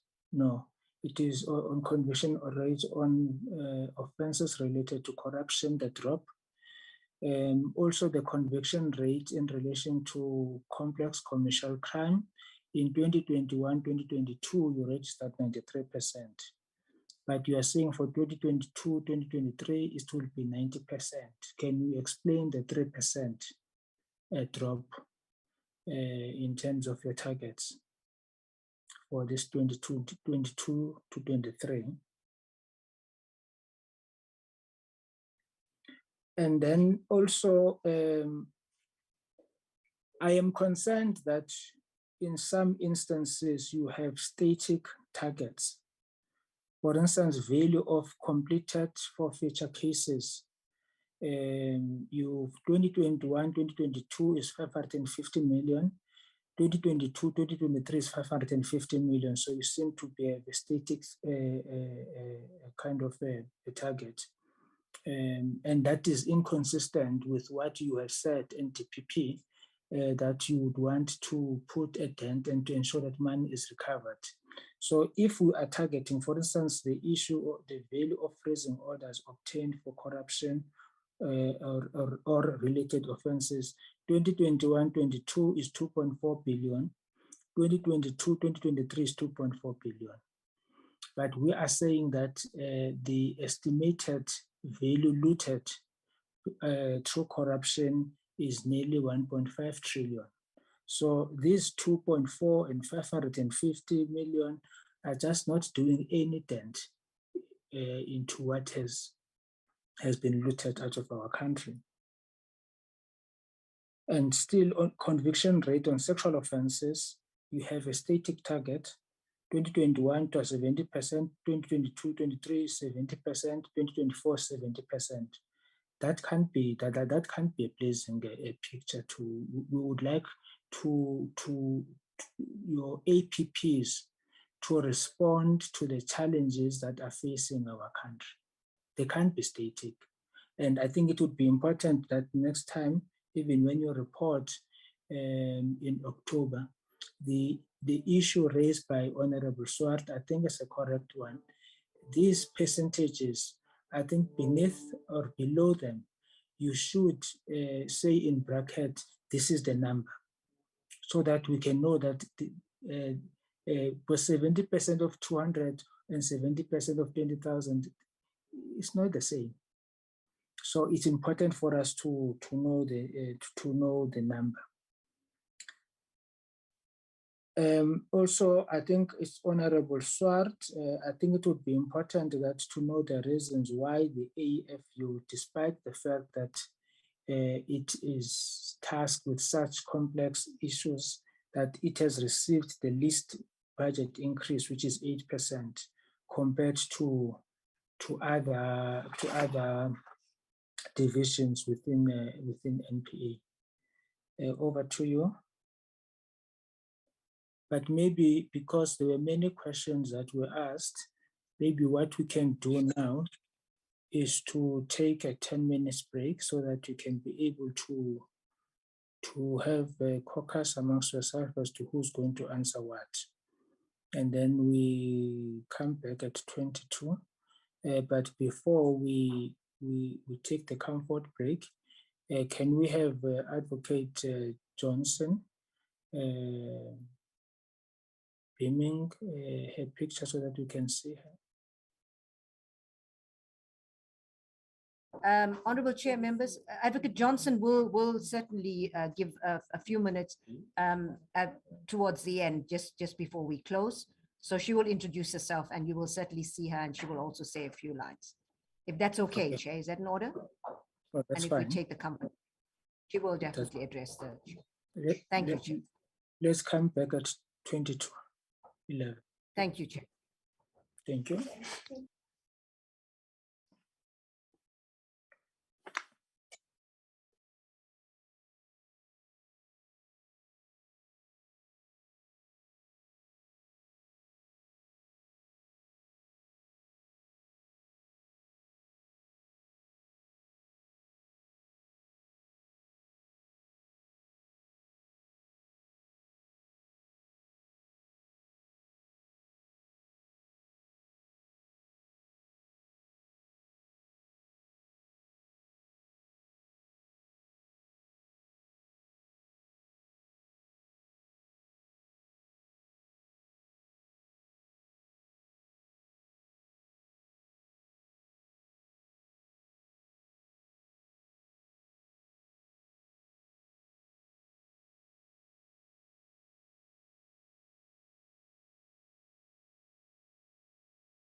budgetary and other resourcing issues. Anton? Thank you very much. So there were a number of questions, Chair. I'm going to try and group them as much as possible with regards to capacitation, the skills audit, and that. I think maybe where I'll start, and it does link to Honourable Breitenbach's point around perceptions and our frustration, perhaps, that of course we need to do better, but that sometimes perceptions are driven by incorrect facts. I know the research that was referred to on the challenges of the NPA, that we have masses of people leaving the organization and that we struggle to retain. Now, Chair, just to be clear, that's just not factually accurate. The attrition rate in the NPA is about 2% per annum, which is significantly lower than that in government, which is about 10%. And in fact, we certainly don't struggle to get applications or to retain staff. The only time we actually lose more than 2% of staff is where they very healthily go to the magistrate's profession as part of their career growth. So just to be clear on that, the NPA is not facing a bloodbath of resignations, as some would make out. But of course, we're very aware of the fact that we're an organization that's come through a very difficult time. Like many other government institutions, state capture had a devastating impact on the organization, which is why their national director focused her first 3 years on the theme of rebuilding, and why we're now pivoting, if you like, from focusing on rebuilding to becoming fit for purpose. And part of that is linked to the question I was asked about staff morale. It's a vitally important issue to deal with, particularly in an environment like this, where the organization is constantly under attack in the media and in the public space. And of course, our prosecutors deal with incredibly difficult jobs. So we have that culture enhancement initiative that we spoke about. We have a number of initiatives going on to build staff morale. And it's really starting to pay off. And it speaks to the attrition rate that we spoke about earlier. The key question that's asked, and it's about capacity, and I'll deal with specialized capacity in a moment, but just maybe some general remarks around capacity and our efforts to capacitate. It's also not true that the NPA has this massive vacancy rate. The actual percentage of our vacancy rate of prosecutors, which is really where our core staff are, is around 16% at the moment. And part of that is because of the fact that we've created over 600 new posts in the last 2 years. When we speak about our recruitment, you must recall that before 2019, the NPA didn't have money to recruit additional staff. When we were given that additional funding, we have since then recruited 1,700 new staff members. Of those, about 900 were external and the rest were internal, in line with the NDPP's commitment to bring in new capacity and new talent. So those 1,700 staff members are already in the organization. That excludes the aspirant prosecutors, and we've spoken about the 700 aspirant prosecutors that are the new injection of capacity, the new era of prosecutors that have come into the organization. So at the level of actual numbers, I think that's quite important to note. What it's also done, our additional posts that we have created, has pushed up that vacancy rate. So if we hadn't created the additional posts, the 600 posts I spoke to, that vacancy rate would be significantly lower. And also what we're doing now in the context of our prioritization on corruption, we are looking at reallocating some of the posts that will also drop that figure. So in summary, Chair, we do not have a crisis of resignations and we do not have a crisis of filling out posts. What we do have a challenge with is this question of specialized capacity in light of the absolutely overwhelming complexity, and not only in terms of substance, but in terms of actual scale of cases that we've seen coming out of Zondo and other high-level corruption or organized crime matters. So in that context, we do need to seriously upskill our prosecutors. And we have an initiative in place, which I won't go into details now, but we have a number of training initiatives through Justice College, yes, but also through other partnerships that we've developed with local institutions, universities, and even international institutions, where we are focusing on training our prosecutors on the most cutting-edge aspects of dealing with these crimes, including international cooperation, including money laundering, all the various dimensions of it. But we're also realistic, Chair, that we're not going to upskill the prosecutors that we have to the level that we need to overnight. So while we are focusing on trying to upskill them and obviously drawing on the resources that we have, and we have a lot of very experienced prosecutors in the NPA, We also are going to have to engage with outside counsel, which is why we've spoken about the strategic use of Section 38 briefs, and so that's a key component to this. The other question that was asked was the impact of COVID, and the impact of COVID on the organization was devastating. I know everyone blames COVID for all their lack of performance, and we're not going to go there today. But as a prosecution authority that deals with frontline type of work that we do, that deals with people in courts, the impact was devastating. We had 68 prosecutors that we lost because of COVID. We had over 1,080 prosecutors infected, and it literally shut down many of our courts. And remember, we operate in a value chain where you have interpreters, court orderlies, judicial officers, and the impact, of course, was devastating. But we have had to deal with it, and we are all back at work. We have a COVID policy in place. We have been quite innovative in terms of how we dealt with remote working. And I think we can proudly say that we kept business continuity going during the COVID period. I'm going to move briefly onto the issue that was raised also around cyber. I know Honorable Breitenbach raised this. This is something which we are still behind. Advocate de Kock can speak about it in terms of the prosecution, but it's certainly an area where we are going to have to increase our training. And this will be an area where we'll have to partner with the private sector, not only in terms of the capacitation and training, but also in terms of how we actually engage with external partners in terms of bringing in the capacity we need to deal with the cyber forensics skill deficit that we have. But you will see today there is a press statement that's gone out in terms of our collaboration with the Zondo Commission, particularly in the context of onboarding the cyber capacity that they had. The NDPP referred to it, and that's going to be ramping up significantly in the coming weeks as they transition out of their work. The other question was asked about the skills assessment. We have completed the first round of it. We're doing a deeper dive into the skills assessment, looking at international benchmarking around what are the skills that are needed internationally and regionally to prosecute these high-level complex corruption cases. That's almost complete, and that is going to inform our capacitation and training initiative, but it will also inform our prioritization in terms of how we utilize internal skills. We can share that skills assessment with the committee as soon as it's completed, but we have moved ahead in line with our prioritization to not just do a general skills assessment, but do an assessment particularly around high-level priority matters. The other question that was asked here, I'm just going to jump to the Office of Ethics and Accountability. It's a very important question. We have briefed this committee on it a number of times. I think the Minister referred to it last week.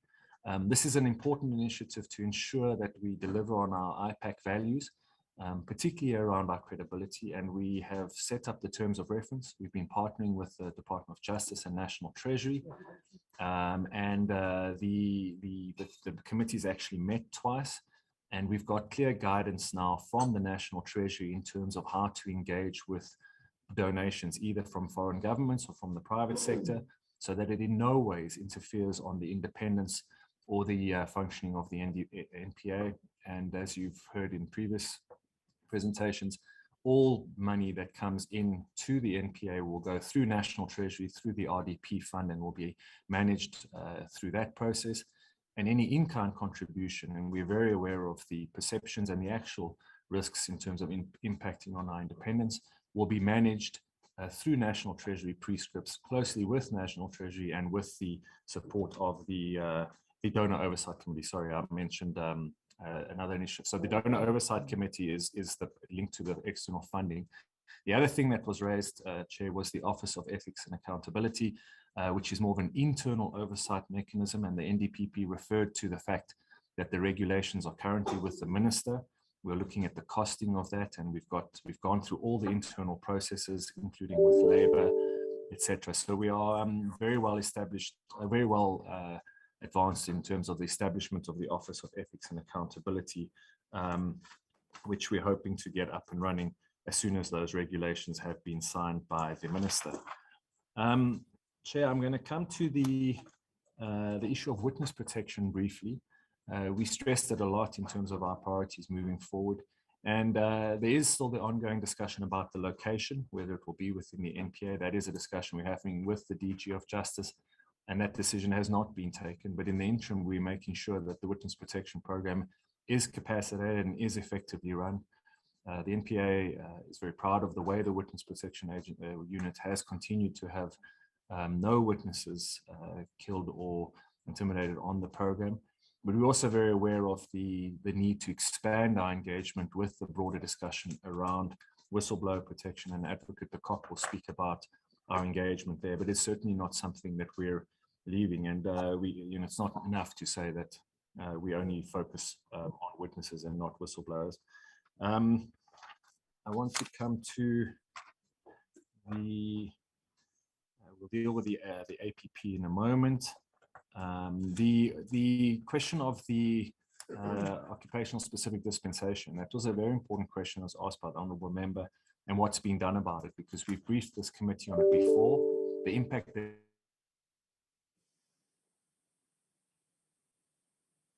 that this is happening on the prosecutions and chief prosecutors in terms of the salary discrepancies. I'm sorry, Chair, to interrupt, but I lost him there for a bit, and this is important. Could you just repeat that, please?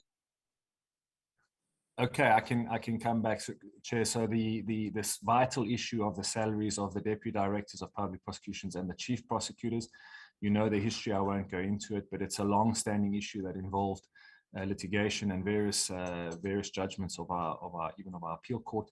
And we've moved ahead with that, recognizing that this is a fundamental component. These are fundamental staff in the organization, and their morale is being impacted by this. At the moment, we've made a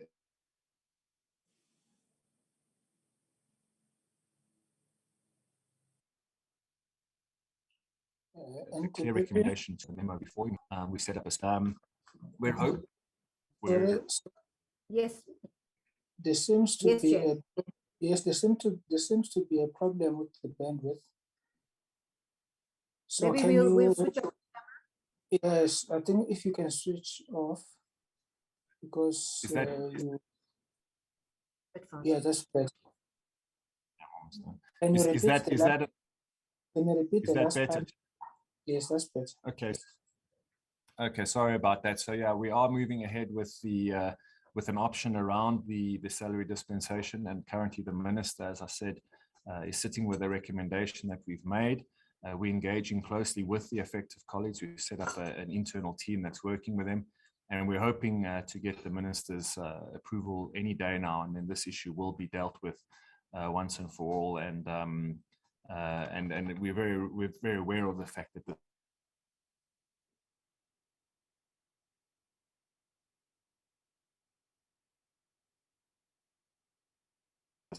in terms of the internal process around Advocate Malele.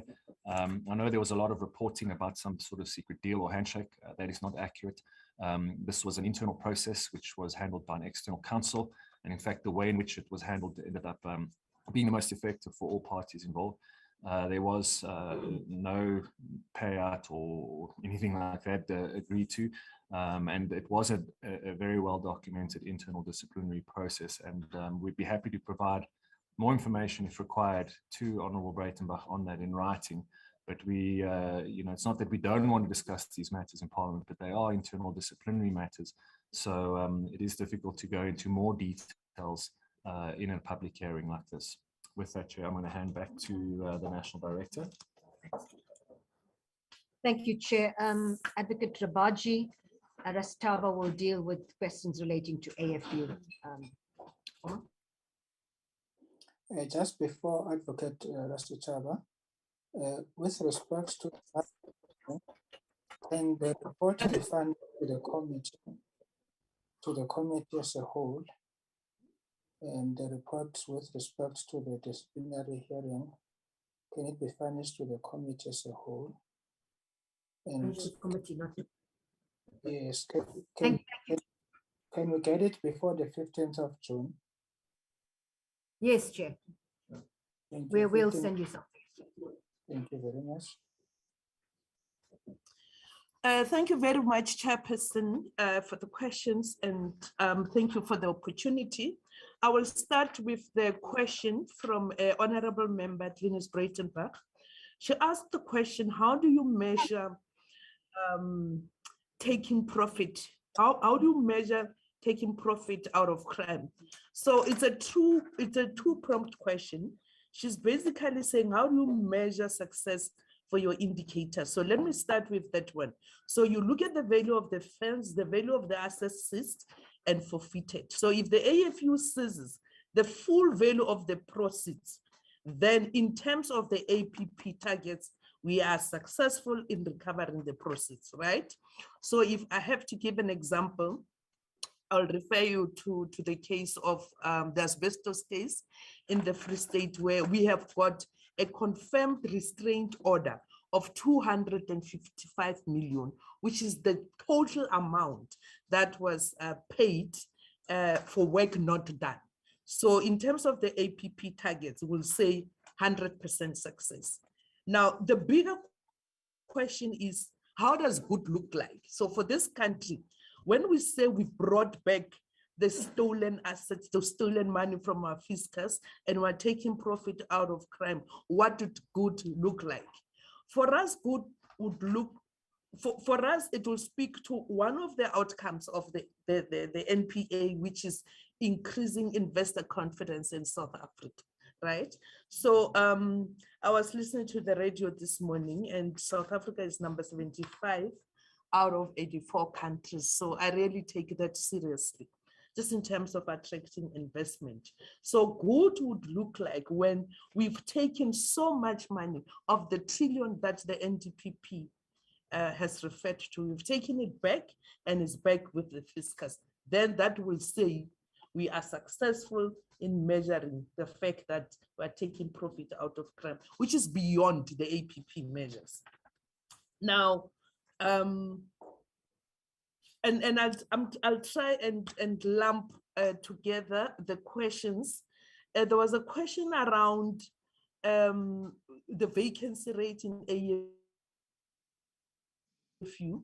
So you'll recall that as far as the AFU financial investigators were concerned, we last employed or filled vacancies in 2009 when the Scorpions were disbanded. So we had to, catch up and fill those positions. So since 2009, positions were not filled.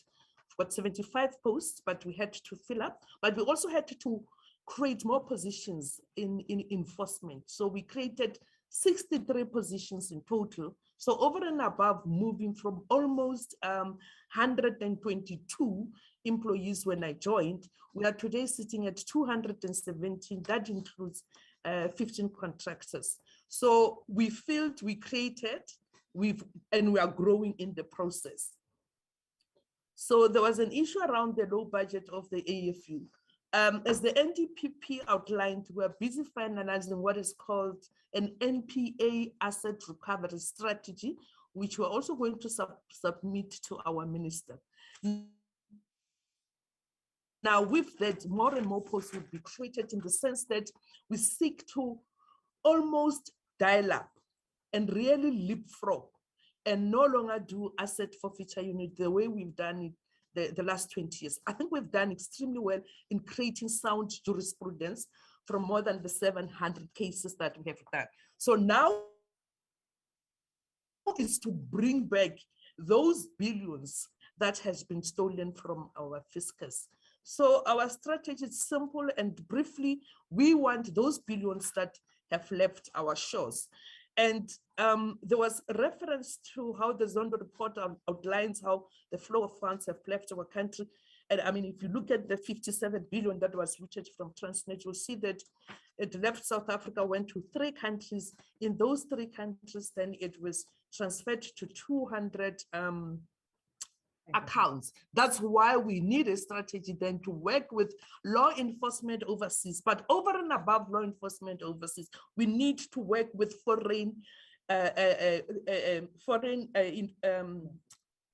forensic investigative companies, as well as law firms who know the laws of those countries, so that we can speedily deal with bringing back the stolen money. Now, there was a question of the FATA findings, moving along, regarding AFU only focusing on Chapter 6. The AFU focuses on Chapter 6 as a strategy to ensure that there's no dissipation of assets. So when the FATF assessment was done, the assessors looked at two cases, which was the Mackenzie 1 billion recovery that went back to ESCOM and a mine rehab case. So when we give the annual report, the good news is we have done extremely well in AFU to move beyond looking only at Chapter 6. As I've said, is to make sure that there's no dissipation of assets. We need to quickly go in with a civil standard to make sure that the assets are frozen and secured. Now, for state capture, we have to date seized 5.9 billion assets. And obviously, a lot of them, as you've said, Chairperson, we went first using Chapter 6. But I can tell you, and I'm proud to announce that of that 5.9 billion, we've got the Albertine matter, which is already in court, 2.3 million. We've got the ESCOM Hlakudi matter, which is already in court, which is 1.4 billion. We've got the Nulani matter, which is the 500 million uncapped restraint order of the Gupta assets. And of course, also the asbestos matter. We already have got this 255 million confirmed restraint order. So we're really looking forward to the next FATF assessment as AFU because we've done extremely well. Moving along to the issue that was raised regarding interference of the NPA in the OCM-OCT mine case. NUM has entered the fray in the sense that they applied to court to be part of the proceedings to make sure that the employees of the mine don't lose their jobs. So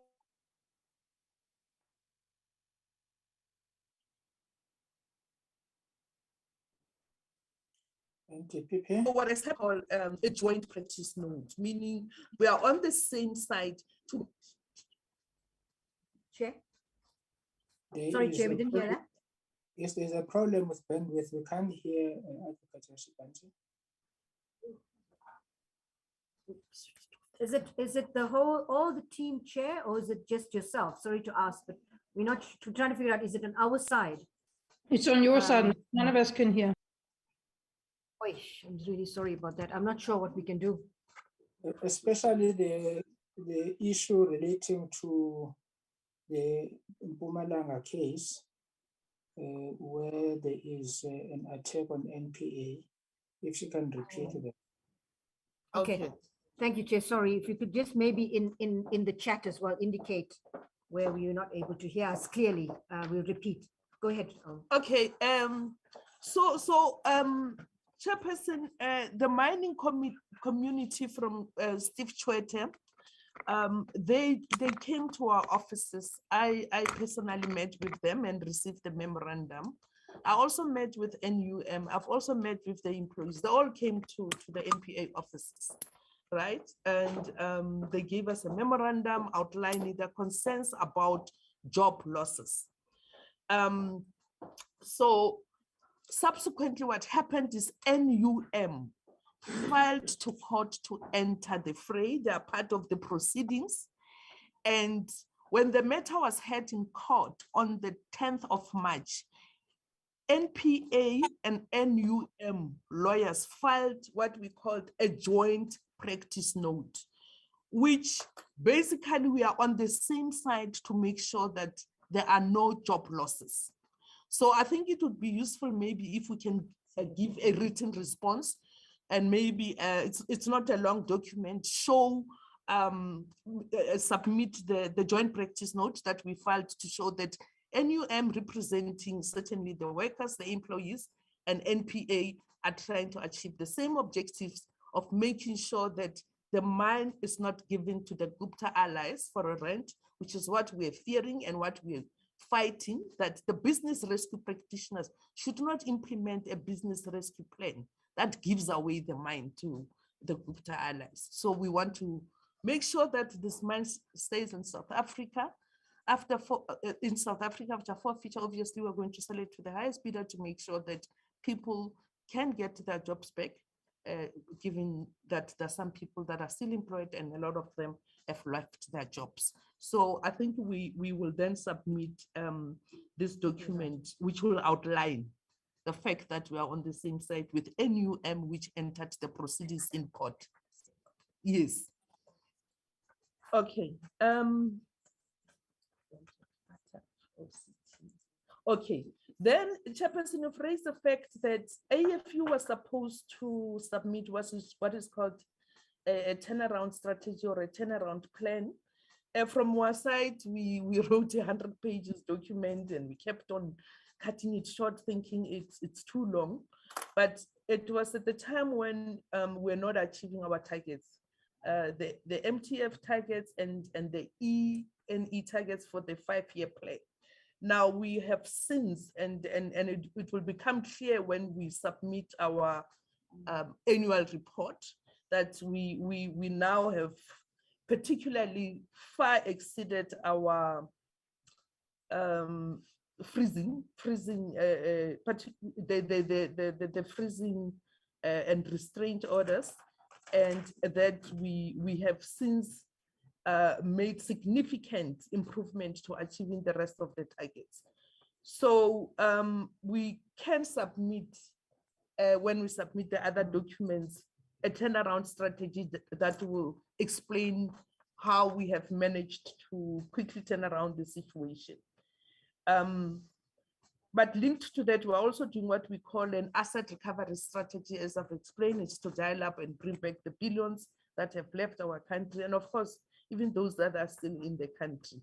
So, and that's another strategy, a dial-up strategy, to really make sure that AFU is fit for purpose. It will be fully capacitated, and to make sure that we make our contribution as a deterrent and make sure that crime does not pay in South Africa. I think, Chairperson, those are the questions I've noted. Chaba, are you saying that you will be ready to submit by the 15th of June with the other documents? Yes, Chairperson, that's what I'm saying. Okay, thank you very much. Thank you. Thank you, Chair. Advocate de Kock will now deal with the questions that, some of the questions. Rodney. And colleagues, I see the Chair is looking at his watch. If you can be mindful of time, colleagues on our side, and crisp and succinct in our responses. Please go ahead, Rodney. Thank you very much. Thank you very much, Honourable Chair and Honourable members of the committee, for the opportunity. Firstly, I'd like to deal with the question of the treaty between the UAE and South Africa. This treaty was signed, ratified, and the ratification instruments have been exchanged between our respective governments during July 2021 already. So currently then the treaties are operational. Of course, the question will always be whether or not particular individuals are resident in a particular country when we use those mechanisms. If I turn to the FATF related questions, as well as the questions relating to the terror financing, the MPA has established a money laundering desk within the organization that comprises all the business units of the MPA, including the asset forfeiture unit, our organized crime units, our priority crimes litigation unit, all other supporting units, and then working very closely with the other law enforcement agencies of the country. In this regard, the FIC and the National Treasury takes the lead in terms of coordinating the work that is being done on behalf of the country in terms of the implementation plan in relation to South Africa's mutual evaluation report. As far as the MPA's role in this is concerned, firstly, through the PCLU, we work closely with the Counterterrorism Functional Committee at a national level that's been established to look at the questions of how to deal with amendments to the POC the DARA legislation. That work is currently being led by our intelligence services, and I'm sure the legislation will be coming through to the committee in due course after it's been approved by the JCPS leadership. So we work very closely from an investigative point of view because we depend on our law enforcement investigations and particularly intelligence for the support that needs to happen within the prosecution. There's also an interdepartmental counterterrorism working group that is chaired by DIRCO, and the MPA participates in the work that is happening in those committees. So these meetings happen on a very regular basis, honorable members, and this work is taken very seriously by all concerned. And as we know, we have dedicated prosecutors who have been trained in terms of this legislation. So we have prosecutors located both at the head office of the MPA that is seized with coordination, and then we have trained prosecutors in our respective DPPs to deal with actual cases. And there are a few such cases that are currently being managed by our respective DPP officers. As far as the work in relation to the other work in relation to FATF, the money laundering desk of the MPA are looking at a number of issues. Inter alia, our relationship with the DPCI, working very closely with them. We've incorporated the work relevant to the SIU into this from a money laundering perspective as well. We work with the Financial Intelligence Center from an investigation point of view and from an intelligence point of view in relation to serious predicate offenses as far as money laundering is concerned.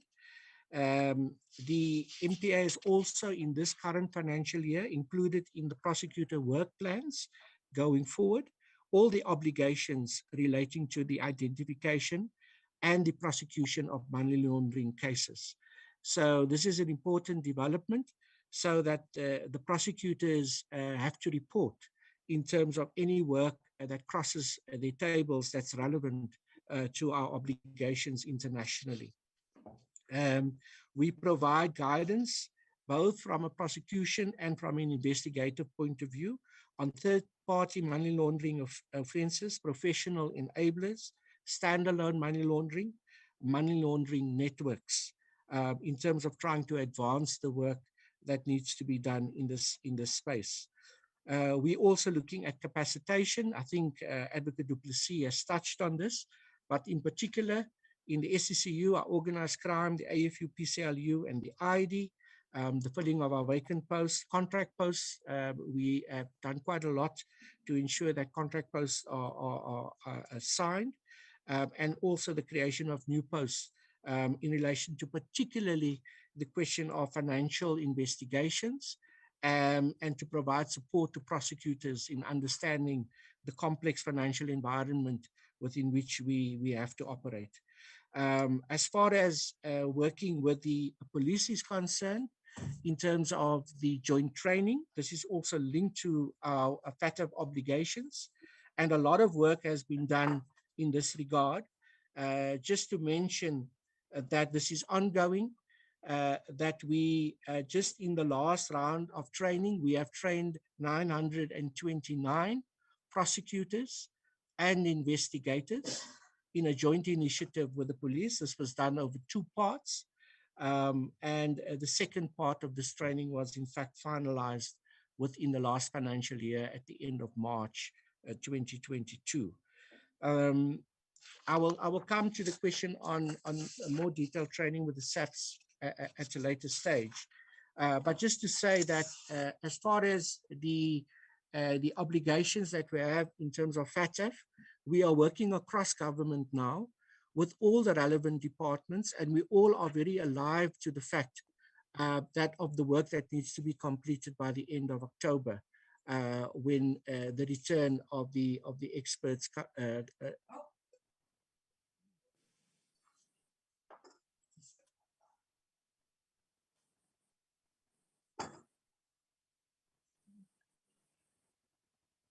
looks like we cut off colleagues.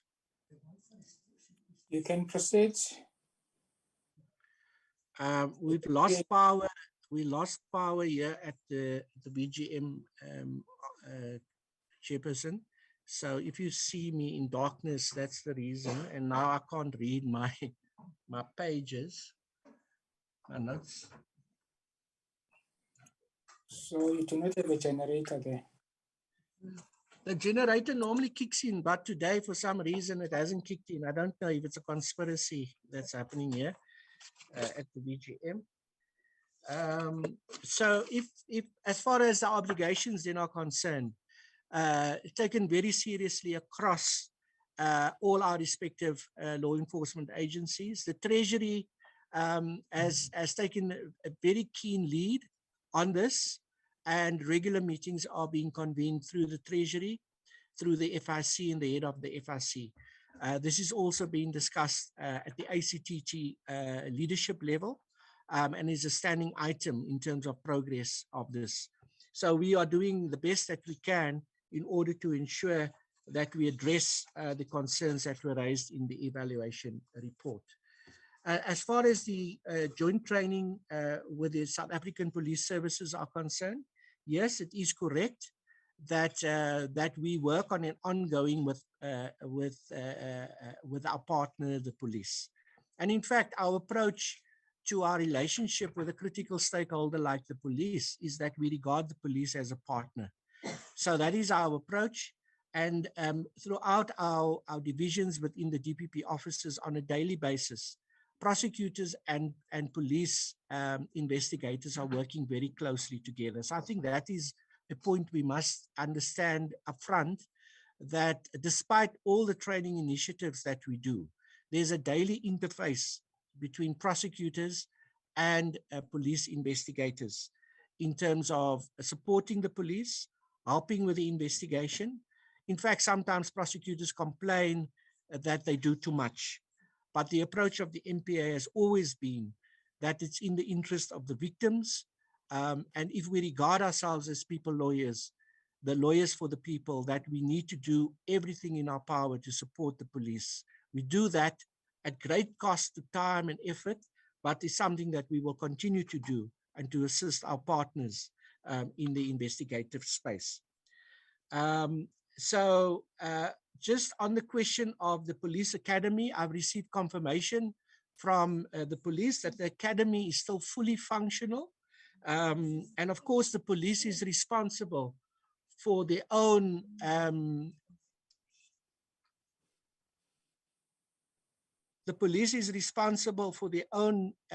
training initiatives. And my report is that that is clearly still happening. Just recently, we've had a meeting between the prosecution and the top management of the police, where we will look at a number of further initiatives to support the police in the work that they do, and particularly in relation to the DNA initiative between ourselves and the police, in order to fast track those DNA reports that is so critical to the work of the prosecution. So linked to this is the Justice College training. There was a question also asked whether Justice College is still in existence. Justice College is really flourishing, and we are working closely with Justice College because we see Justice College as a critical support to prosecutors. So Justice College has a detailed program for prosecutors. In the last financial year, 1,169 prosecutors went through the Justice College programs, and we're very grateful for the department, the support from the Department of Justice, and in particular the Justice College program. But just to highlight a few aspects of the training, our POCA legislation, trial preparation, sexual offences, confessions, admissions, pointing out bail, chain evidence, trial advocacy, cell phone evidence, DNA evidence, Child Justice Act legislation, child pornography, cyber fraud, cyber crimes, cyber technology, unconstitutionally obtained evidence, corruption. I just highlighted a few of the topics that prosecutors are trained on in the Justice College environment: gender-based violence, sentencing procedure, trio crimes, and organized crime. So those are the formal training programs. But of course, the MPA has a host of other training programs internally.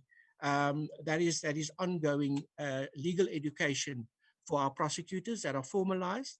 And of course, we take training very, very seriously as we try to forge prosecutors who are more upskilled to be able to do the work.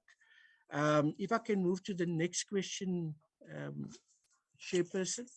There was a question regarding the number of matters that are enrolled and the measure of outcomes in relation to the enrollment of cases. Just briefly, in the year 2020-2021, we had 137,956, so 138,000 cases with a verdict.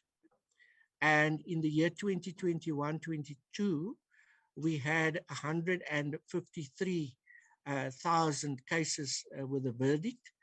So that indicates an 11% improvement in the number of cases that we have finalized on our court rolls over the last financial year.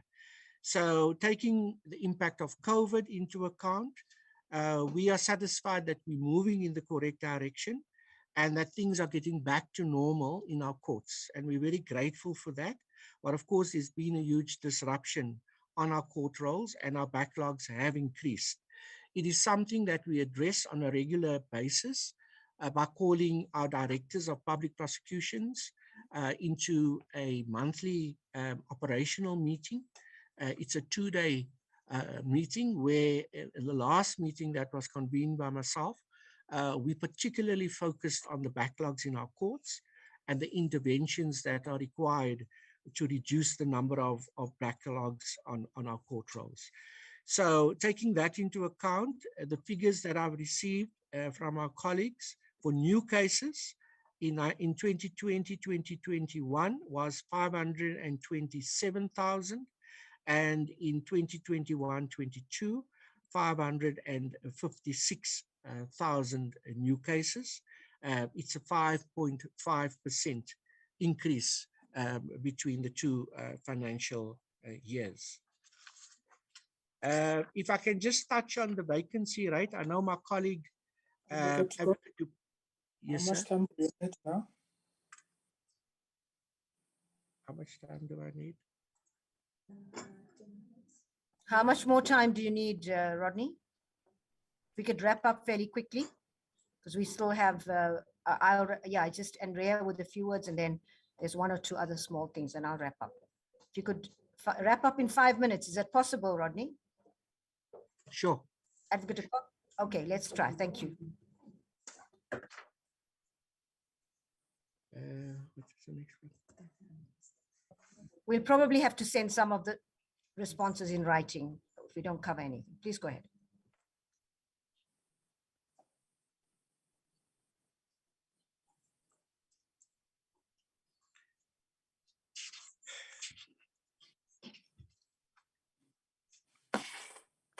As far as the unrest matters are concerned, we have received, I'm just trying to respond as best I can to the number of questions that have been presented to us, Chairperson. It's very difficult to coordinate the responses to these questions. The number of unrest matters that are currently being dealt with in the KZN province is 156. We've got 13 matters in Pinetown, 17 matters in Pietermaritzburg, 15 matters in Durban, and 11 matters in Mpangeni. Load shedding again. Proceed, Advocate Dugok, we can hear you. And then there are a number of matters that are being dealt with in our organized crime components as well.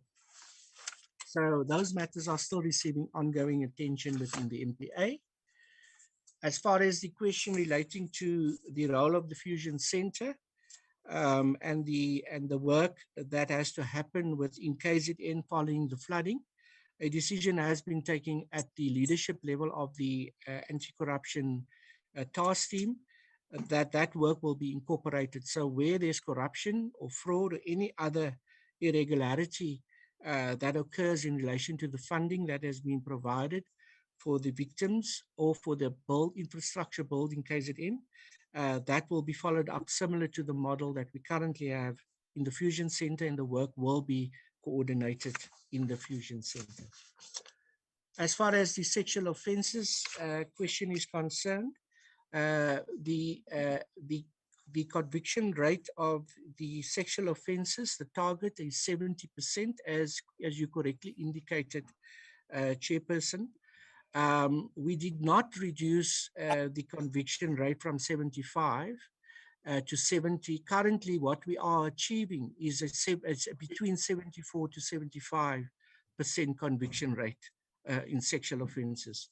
And I think your point about keeping it static is well taken. It's something that we often consider when we meet with our directors of public prosecutions, and when we then have to pitch a target. But it's a very delicate balance that we have to maintain, because if you pitch a target too high, you may incentivize, if I can use that word, you may incentivize colleagues to only bring matters that they think they will be successful with in court. So you almost lift the bar. So it is something that we've taken into account, and in the past, we've incrementally increased that conviction rate. The members of this committee will remember that the conviction rate at some point was in the low 60s. And that's how we've moved it up over the years. But it does become a ceiling, and I think we're doing very well. It's something we monitor very closely. And so just briefly then, and I think this is important, just briefly, on life imprisonments, in the current financial year, we received 201 life imprisonments in our courts. I think it's a commendable achievement in relation to this area of the work and the prosecutors who are working under very difficult conditions. Between 20 and 25 years, we received 106 sentences between 20 and 25 years. And between 10 and 19 years, we received 378 convictions of accused persons in that. And of course, our conviction rate currently is about 75%. But Chairperson, I think to end on that one, we will certainly take it into account in the NPA and through our directors of public prosecutions, the need to incrementally then increase that conviction rate over the next 2 or 3 years. Thank you very much. Those are all I have. Thank you very much, NDPP. Thank you, Chair. Chair, we had the issue of the lease issue that was raised. Advocate du Plessis will quickly deal with that. Sorry, Chair, we forgot these two questions. It's the lease issue and then the prosecutors, the condition of prosecutors or the accommodation for prosecutors. So the lease issue is a very important question because, of course, it speaks to our future plans and our ability to plan accommodation in BGM. Honourable members, right, we are still in the process of looking towards a lease to own agreement. We have extended the VGM contract, as was mentioned, for 5 years. We're busy finalizing the feasibility study on that, and we're hoping to get that feasibility study conducted soon, and we will update the committee on that. But it certainly still is the plan, so that by the end of this contract, we are in a building that we own, and we can then make whatever renovations are needed. The question around the conditions of prosecutors' accommodation across the country is a very, very important one. And it's something that we constantly grapple with. As you know, this is not something that falls directly within our domain. It's very much something that I know you were briefed on by the Department of Justice last week. And of course, it's also the Department of Public Works, DPWI, that is involved. But we're very aware of this. We are working constantly with our colleagues in those two departments to deal with the priority challenges. It's not just accommodation of prosecutors. They have to share offices. There are dangerous working conditions where prosecutors have to park very far from the courts and are not able to safely access those parking spots. There are a number of issues we're dealing with. We have a priority list that we're working through, but we also are finding ways to try and work around these challenges. I don't think it's enough to say that these issues fall outside our control. So we are looking at ways, as much as possible, to make the conditions better, not only for prosecutors, but of course for the victims that need to engage with the prosecutors. I think Honourable Breitenbach also asked the question around how do we measure our sort of effectiveness of our support to witnesses and victims, and that's not just about witness protection, but it's also about the various victim support processes we have, the court preparation officer program that we have in place. These are all key things that we'll include in our annual report when we present it to this committee later in the year. But we've taken note of those questions. Just be aware these are priorities for us, and we are definitely aware of the challenges, as I said, not only to our prosecutors, but also to the victims and the witnesses that have to engage with prosecutors in those conditions. And it's certainly nothing we can become complacent about. But we will include more detail on this in our annual report. Thank you, Chair. Thank you very much, Anton. Did you see Andrea Johnson, Advocate Johnson, Chair? I'm going to switch the video on so that you know that she does exist, and it's not, we don't have an imposter here.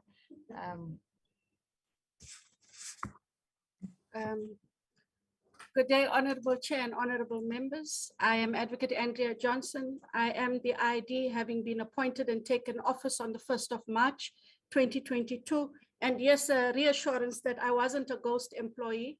I did take to heart when members asked that I turn on the camera. I really appreciate the well wishes. And then to save bandwidth, I'm going to now turn off the camera, and with permission, Chair, I just would like to make one or two remarks, if I may. Having taken up, sorry, Chair. Thank you. Thank you. So having taken up office on the 1st of March, Chair, as the ID, I'd like to say the following. And when I say the ID, I do not talk of myself. I talk of myself and the ID staff.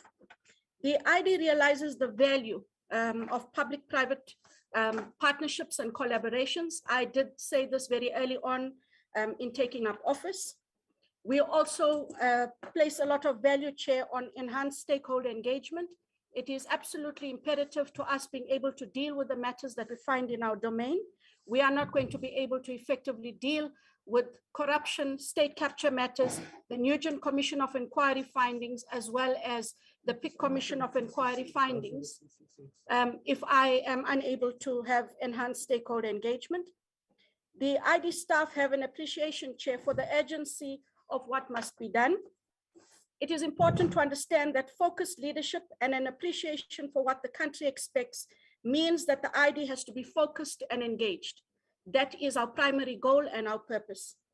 We have undertaken, Chair, seminal cases, and we are very aware that this must not only make an impact, but this will go a long way to kickstart our drive to restore faith and credibility in the NPA. Finally, there is a renewed energy, understanding, and appreciation, Chair, in the ID of what our mandate is, why delivery is non-negotiable, and why the country will hold us to these few words that I have now put out in the public domain and to this parliamentary committee as well. I thank you, Chair. Thank you. Thank you. Thank you, Andrea.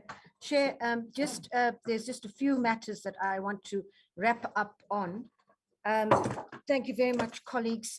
Chair, there's a couple of matters. We were asked a question on legislative amendments and whether our legal framework is solid. We do think that we have a good legal framework, but we think it needs to be strengthened. It is a decision that the JCPS had also taken to strengthen the legal framework to fight corruption and other economic crimes. If we could please send something in writing to update the committee on the legislative amendments. We were also asked a question on the TCCs and where Advocate de Kock committed to. He's just sent me the list here.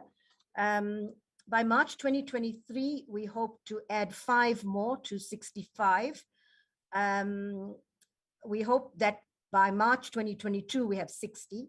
March 2023, 65.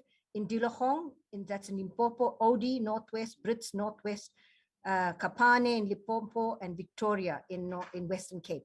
Then by 2024, we hope to add more: Stellenbosch, Western Cape, Mitchells Plain, Western Cape, Ngwavuma in KZN, Puta Dichaba in Free State, and Umzimkhulu in KZN. But as I said, this is conservative. We're hoping that we would in fact be able to open more, and the places for 2025 are yet to be determined. Chair, the question was asked on, I think I should alert the committee to the fact that it's possible that our numbers of cases prosecuted in corruption matters could come down as we focus on the more complex, on the more high profile matters. So I think we must be careful that we don't get into the numbers chasing, which was the case in the past, where all of the simpler matters were put onto the roll to ensure that we met these targets, but at the end of the day, the real cases were not being, in inverted commas, targeted. So we should bear in mind that that is a possibility, but we're certainly not working towards that. Just on the issue of the tax and dealing with the so-called Al Capone strategy, of course, we are acutely aware of this and the benefits of this. And we've been engaging with myself at the level with the Commissioner of SARS.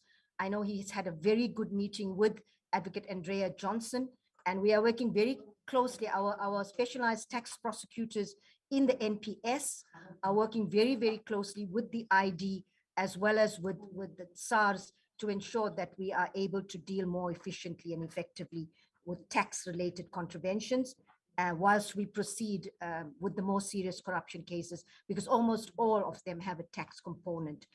But we also have to make sure that we're able to split them and we don't create more challenges. But it is a good strategy that we're looking at very, very carefully.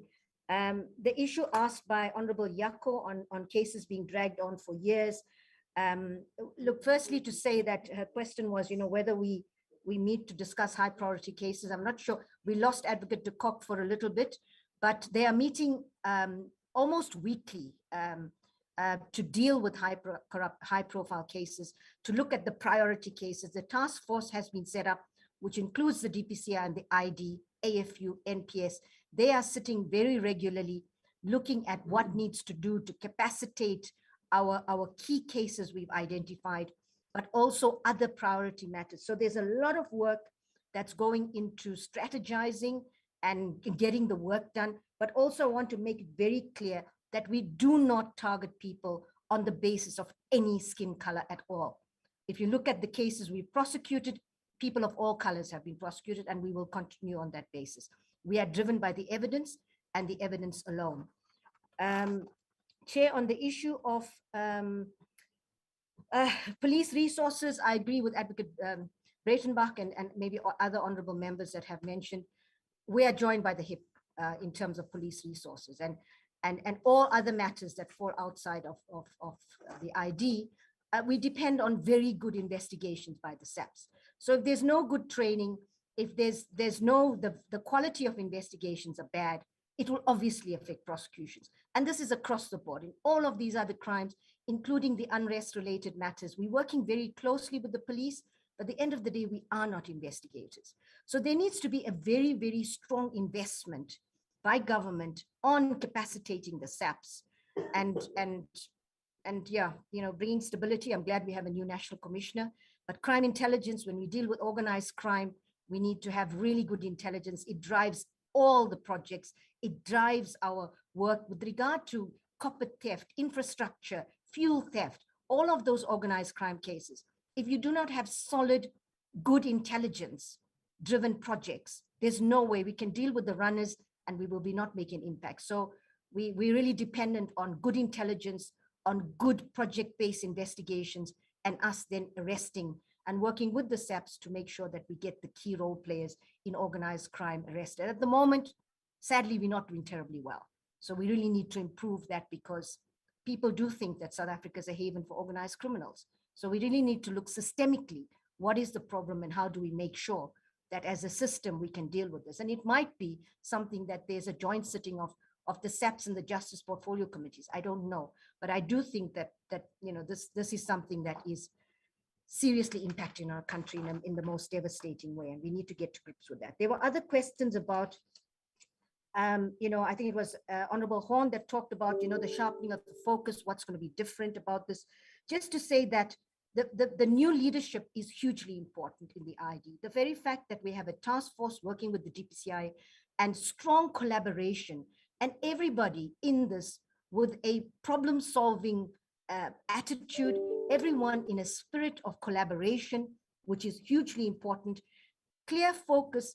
Chair, we cannot do everything and in the next 6 months. We have to have very, very clear direction and focus and prioritization. And Advocate Johnson is extremely good at that. Clear prioritization in line with that, clear resource plans, and we are working as a collective to make sure that the ID has this targeted resources for the very specific cases, and we certainly are going to make sure that there's impact in the come. But I cannot overemphasize the importance of having clear strategy plans and making sure that we are very targeted in terms of not trying to do everything at once. And this brings me to the question that Advocate Honorable Breitenbach talked about, what plan do you have to do with the other gazillion number of cases? I can't remember what number she used. But what we're doing in the short term in the ID, and mainly I'm talking about corruption related cases, what we decided in the ID is we need to have a very, very focused short-term strategy to deal with certain seminal cases immediately. And then we are working on the longer-term strategy of the ID in terms of what are we going to do to ensure that we're able to deal with the rest of all of those corruption cases. So for now, we are focusing on these matters.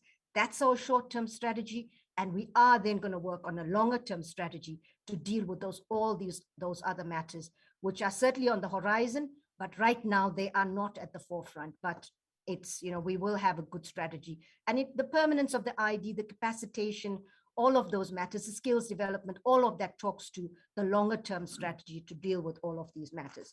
Chair, and I think I just want to wind up by saying Advocate Breitenbach is absolutely, she's right. I mean, at the end of the day, to deal with perceptions, you've got to produce the results. And that we are acutely aware of. The sad reality is that people forget results very quickly. I know we're not where we are, but there's been some good cases, and the people do get excited about it and say, oh, the NPA is back on track, it's doing good work, and we are, but then they very quickly forget. So we need to drip feed these cases to make sure there's ongoing results. But Chair, I just want to wrap up by saying that we are not where we want to be, but we're far from where we started. We are on the right track. We have a good new leadership. We have commitment, dedicated and incorruptible leaders in the NPA. And I feel more confident than I've ever been in terms of us delivering on our APP. Thank you, Chair. Thank you very much, NDPP, and to your team. Would you also update us on writing as to whether do you have any challenges with the implementation of the Tracker Act, and why have you only prosecuted one person under Tracker Act? And if there are issues that we need to look at, would you respond in writing? And also, can you also respond in writing on the issue of the Bobrov matter? The Bobrov matter. I'm not sure whether you did respond or one of your members responded to the issue relating to your targets, relating to the value of completed forfeiture cases. You have a constant 550 million, which for 2021, 2022 is 550, 22, 23 is 550. That can't be, that is inconsistent with what you have been saying, especially with regard to freezing of assets. Even there, you've got 2.4 billion, which is consistent, 21, 22, 22, 23, 2.4 billion. I think if you can quickly respond to those, and then we close. I'm just going to ask Advocate Rabaji Rastava to please come and deal with that. I hope you got the question clearly. Maybe you can come through and just make sure. Who's coming through?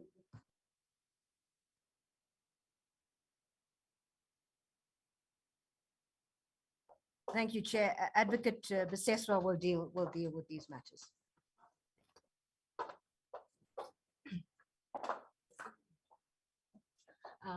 Thank you, NDPP. Thank you, Chair. Chair, if I understand the question correctly, it revolves around the value of forfeiture orders being stagnant over a number of years. To answer the question, Chair, and the understanding is the E&E targets, or if I may refer to it as the MTSF targets, for value of freezing orders in corruption cases and value of recoveries in corruption cases was set up for a period of 5 years, coming to an end in 2024.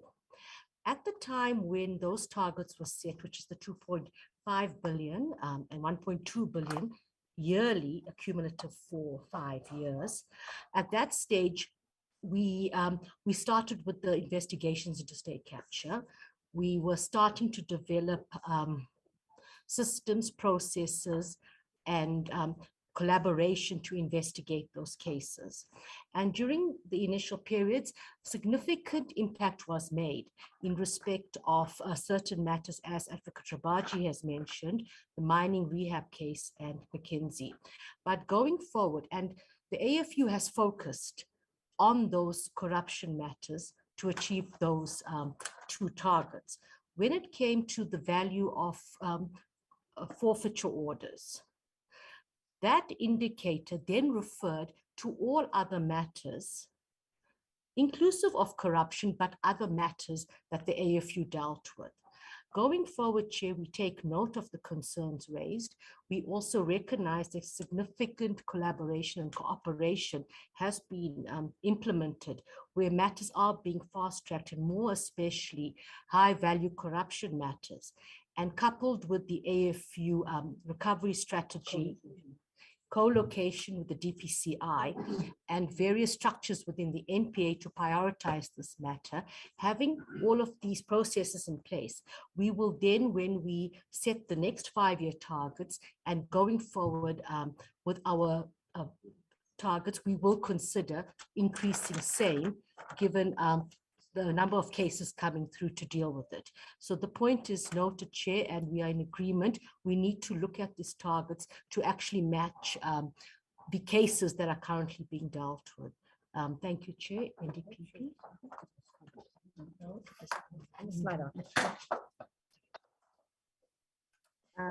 Thank you, Chair. I hope that covered your question, Chair. If not, if you could clarify, we would happy to respond in writing. No, she has responded. My only challenge is that we keep Chair, I on can't saying, seem to hear you. yes, my challenge is that what we say in the public space and what we do in terms of recoveries, I think we need to look at that. Because when you keep on saying to people, I'm saying to us, to all of us, we keep on saying to people that 1.5 trillion was looted. Now, people are expecting that the law enforcement agencies will make good to what has been looted. Now, if you say 1.5 trillion was looted and you keep on having targets of 2.4 billion, and there's no way you'll ever make a dent. Chair, thank you. If I may respond to that very quickly, I get your question very clearly. Chair, it's absolutely a very, very valid question. In fact, Advocate Rabaji will recall when we sat down at the AFU strategy and I was there with her, I said, if we look at what the assessments are, and that's not my assessment, Chair, I'm not the expert. I'm reading what others have said. It's about a third of our GDP has been the assessment. So let's just take it at a it's a significant, insane amount of money. So if we have targets like this, it doesn't really talk to recovering all of that money. So Chair, let me say that these targets were set as part of a 5-year strategy. And they were set for the 5-year period. Remember, they were set in 2019.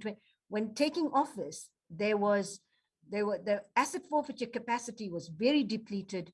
the state capture team that had been set up had not been delivering, and we know what was going on. So perhaps the target was overly conservative at that stage. It's a 5-year target, and therefore we've just split that up and put it into the 3 years. But with the very bold and innovative strategy that Advocate Rabaji is talking about, which we recognize that we must deliver a lot more. And maybe what we want to do is look at, in fact, I don't know if it's possible, but to revise our targets. It might be a bit late now, but it's highly dependent, Chair, on collaboration on mutual legal assistance, on collaboration with international law enforcement, government and non-government entities, on the non-trial resolution policies, on the big value state capture case coming forward. And so it's high, but what we've got is we've certainly got a new strategy to deal with that, and hopefully we'll be able to address that in way. But I certainly agree with the point that you made, Chair. Thank you. The last quick one, your calculation of the 6 months starts when or started when? On the 1st of April, Chair. 1st of April, okay. 1st of November, it ends. End of September, Chair. April, May. 30th of September. 1st of November, if you give us extra day, we'll be very happy. Oh, 1st of September. 30th okay. of September. No, 30th of September, Chair. So we agree 30th of September, your 6 months ends. 6 months ends on the 30th of September. Okay. Advocate de Kock and Advocate Johnson are here and they're listening, Chair. Yeah, 30th of September. Yes. Thank you very much. Thank you very much, NTPP, and to your team for the fruitful engagements. As usual, thank you very much. I think on behalf of the committee, I would like to welcome Advocate Johnson, who has joined us. The director for the ID, welcome to this hot seat. 30th of September also, I think, applies to her. So after the 30th of September, then when you come for the BRRR reports, we expect to hear something different. Thank you very much. Thank you, Chair. If I may say once again, thank you to the committee, honorable members. We appreciate your guidance. We appreciate your critical probing questions. We're here to account, and we certainly hope that we will be able to deliver and not disappoint. Thank you, Chair. Thank you very much. Thank you very much. Can we now invite the PPSA? Thank you, Chair. We will be leaving the meeting. Thank you very much.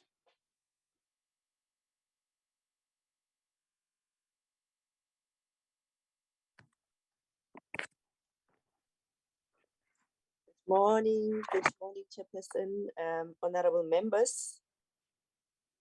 Good morning, and our apologies, Public Protector. You know, we were trying to finish at least 11:30. But members, we had a lot of questions and the responses took long because we had a lot of questions. Thank you. Apologies for keeping you waiting. Public Protector, I think you would have received a correspondence from us that says that we would like to give you 30 minutes for the presentations. What has happened today is that we had asked to be given a slot during the plenary. That was refused, so we've got a limited time. So that is why we're also trying to push the NPA to finish much earlier. So thank you very much. So the floor is yours. Thank you, Chairperson, honorable members. With the Public Protector team, Advocate Zaleka, the Deputy Public Protector, Ms. Sibanyoni, the CEO, Public Protector South Africa, the CFO, Ms. Lusibane, the Chief of Staff, Mr. Libello, the Acting Chief Operating Officer, Ms. Mamabulo, and then all the executive managers, Ms. Mukhaladi, Ms. Mutsitsi, Advocate Nkabinde, and Advocate Stoffel Fori. Thank you so much for giving us this opportunity. Indeed, Chairperson, make sure that we deal with these issues in the 30 minutes which we have been granted. We've got the senior manager strategy. Mashabane, can you just reflect the presentation quickly? And I won't take time.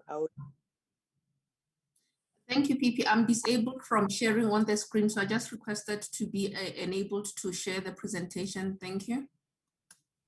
Okay. That is done.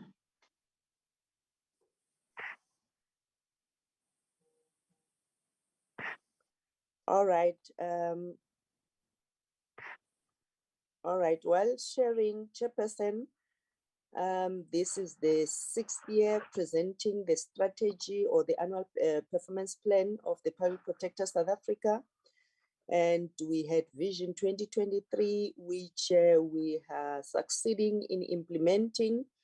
And we have achieved a number of those pillars on access, especially also expanding on drop boxes to various municipalities and traditional council offices. We've also signed several MOUs with various state institutions, and we have also expanded our footprint by making sure that we also design and recently produced a mobile app, which will be then achievement of vision number 8, empowering people to be their own liberators, because all people with Android phone will be able to download that particular app. And what I will also indicate is that going forward, we will focus on systemic investigations. As you know, we've conducted a number of systemic investigations during the COVID period on procurement of PPEs. We've visited a number of hospitals. We've issued the reports, which are in the process of being implemented. And for this current financial year, we will focus on the systemic investigation in the justice sector, especially the issues of gender-based violence and the delay in paying of maintenance to the various recipients. And also we will focus on systemic failures by state institutions to pay small businesses within the 30 days period, so that we can also then make sure that there's no undue delay in that particular aspect. I'll hand over to the CEO to take the committee members through our outcomes. She will focus only on the outcomes. I hope honorable members have read our presentation, so you know our vision, mission, and our purpose statement. Over to you, CEO. Thank you, PP. Good morning, Honorable Chairperson, honorable members of the Portfolio Committee. As PP indicated, I'm just going to take you through the actual targets for the year, and I'm going to skip all the usual stuff. So starting with our outcomes that we aim to achieve as the Public Protector South Africa. First, it's accessible PPSA services to all communities in line with our mandate. And the second one is successful resolution of complaints that are lodged with us. The third one is the clean audit achieved and maintained, since we've had the clean audit outcomes already. And then we want to implement the ICT systems to optimally support our business processes. So I'll just take you quickly through our administration targets, which talk to the clean audit that we want to maintain. As indicated, we already have 2, and we want to maintain the status quo over the MTF period. We also are in the process of implementing ICT systems to augment. We've finally developed the case management solution, and we are implementing, and we intend to implement it fully together with the mobile referral app that PP has mentioned, so that we can get people to access our services easier, and we can manage the caseload appropriately to make sure that we do not create backlogs in that regard. And then taking you through our efforts to successfully resolve the complaints that have been reported to us, which talks to our investigation targets, which is our core business. The first one is we aim this year to finalize 80 investigation reports, and then we will incrementally increase that to 90 in the next year, and then 100 cases in the outer year. The second target would be the percentage adherence to the turnaround times. Just to remind the members that we have the turnaround times for different forms of different kinds of complaints reported to us. So we want to at least make sure that we finalize 80% of those matters within the turnaround time.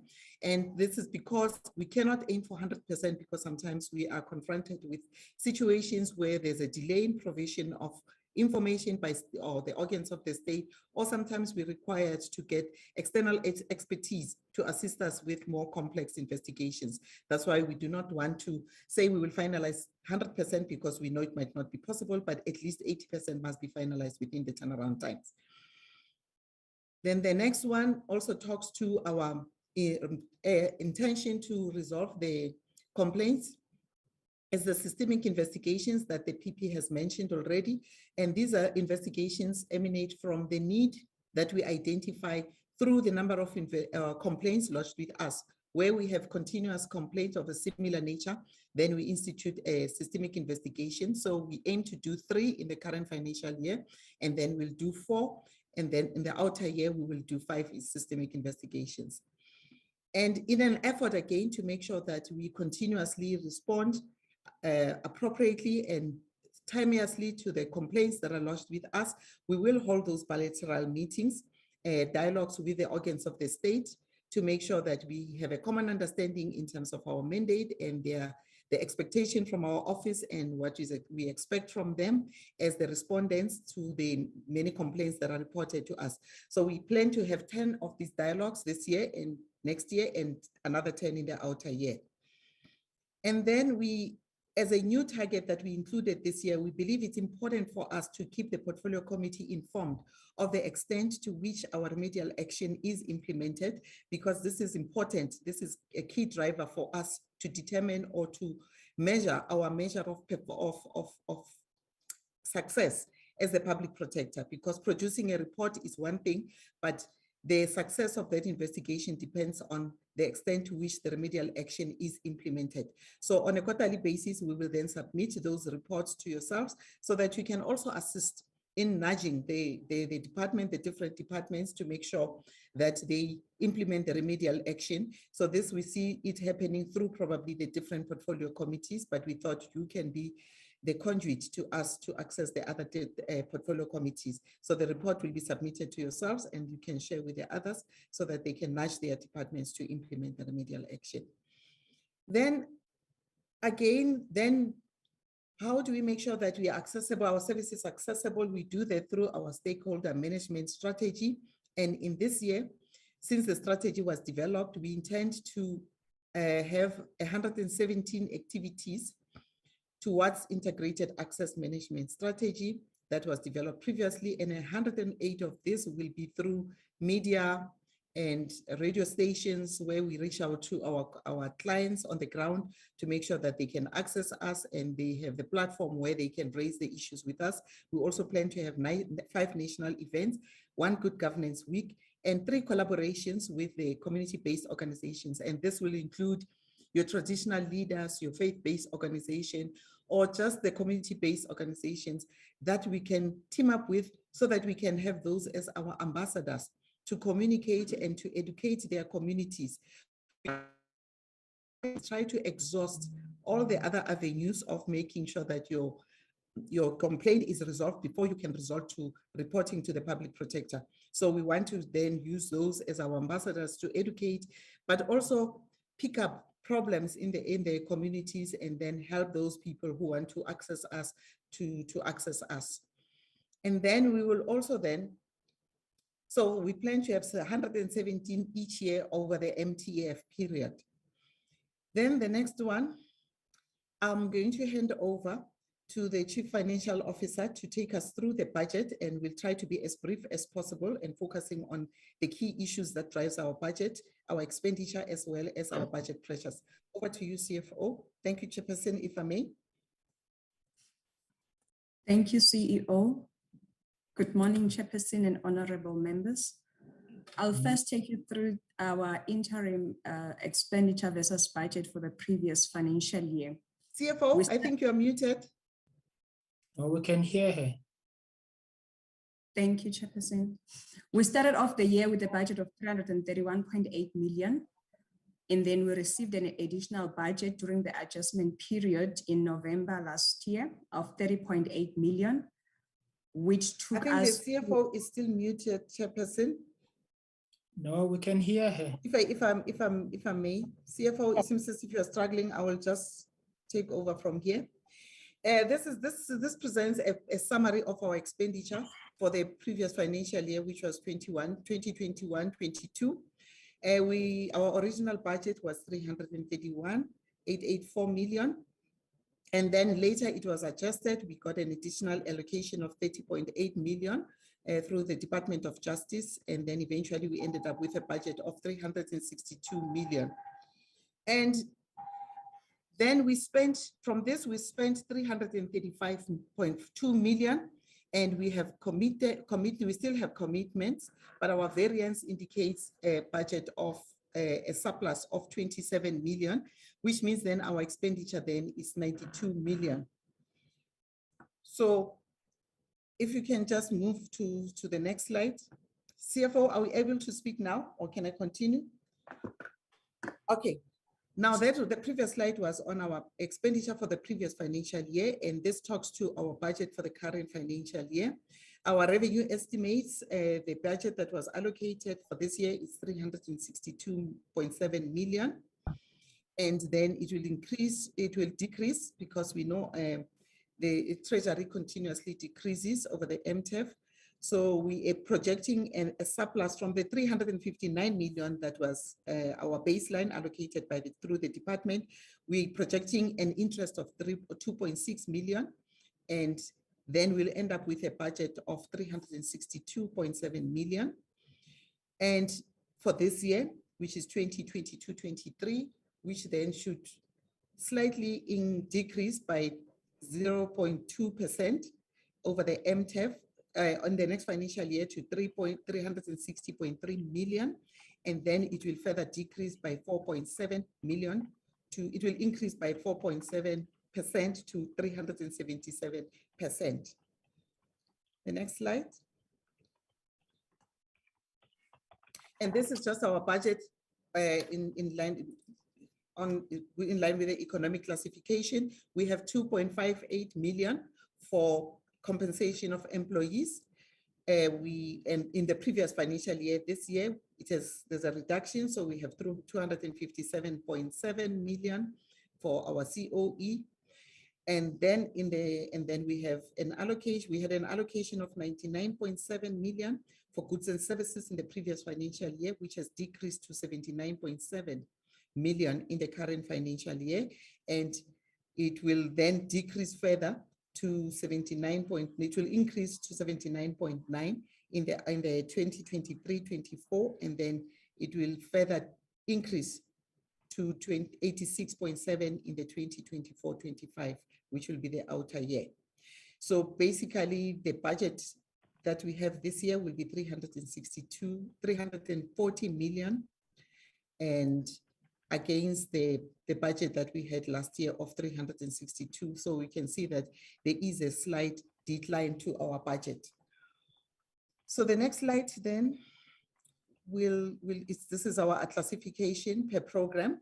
For administration, we have 139.4 million last year, and then this year it has increased to 148 million, and it will decrease in the next financial year to 144 million, and then again slight increase over the outer year to 153.3 million.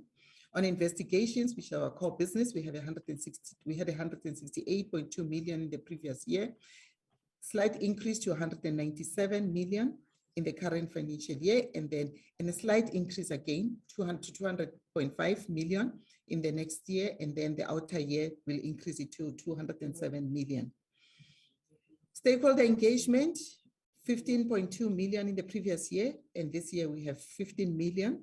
And then over the MTEF next year, we'll have 15.4 million, and then in the outer year, 16.0 million.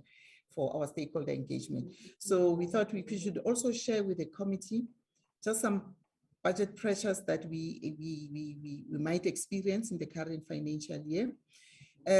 Late last year, we received funding, additional funding. It was basically an approval from the National Treasury to retain the surplus that we had accumulated in the previous financial year.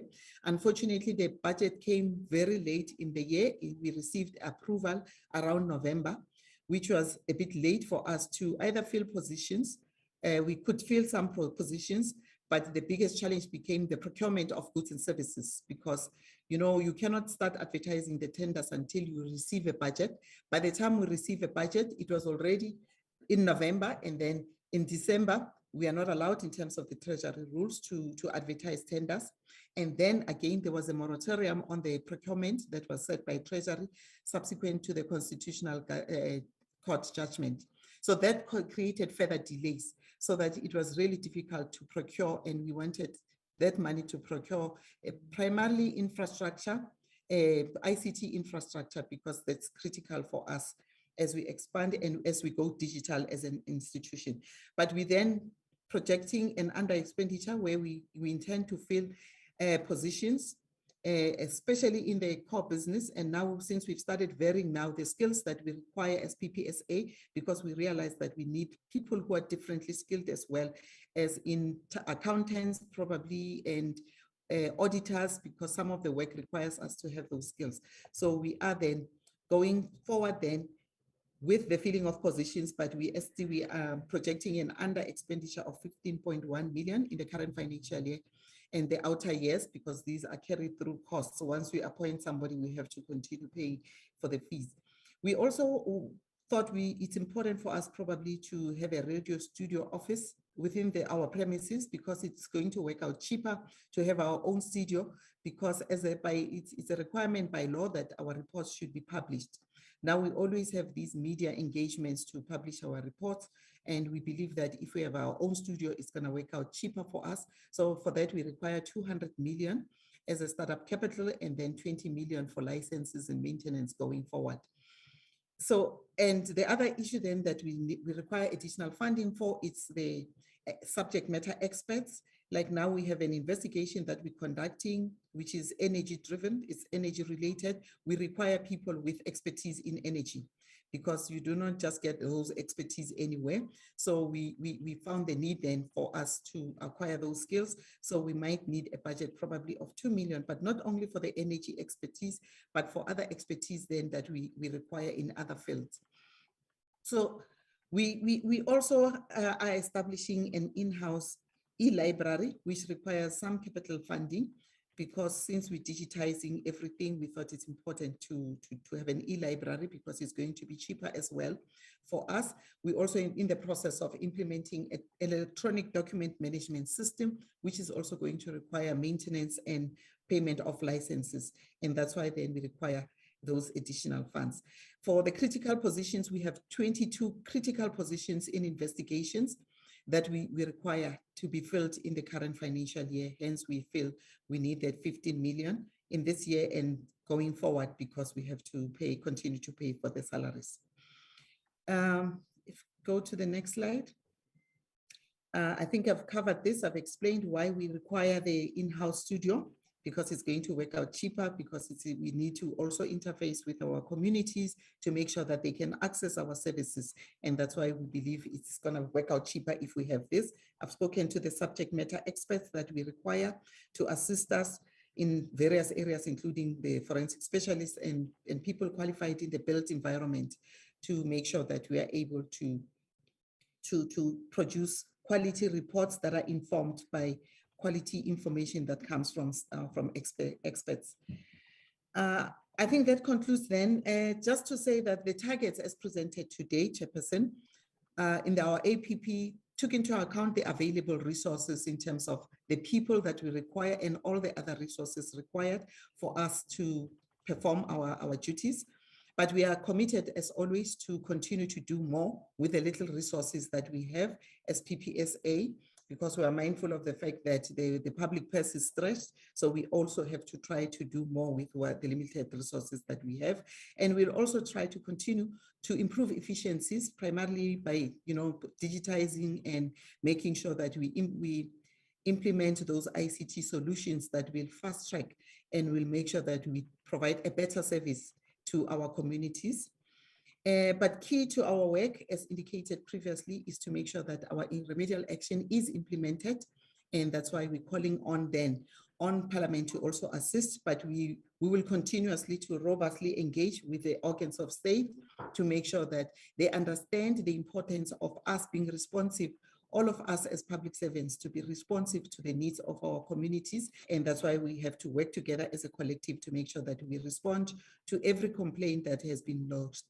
Whilst we also encourage them to have their own internal dispute resolution mechanisms so that we do not have the PPSA overloaded by complaints, but the complaints can be addressed at source so that people get the necessary help that they require before they even escalate the problems to the public protector.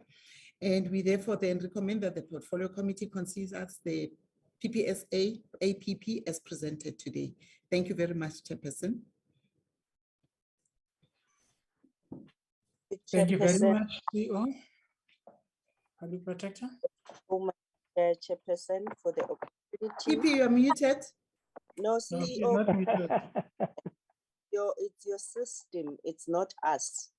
So if you can just address that there, even the CFO was not muted, maybe to correct that in-house radio is 200,000, not 200 million.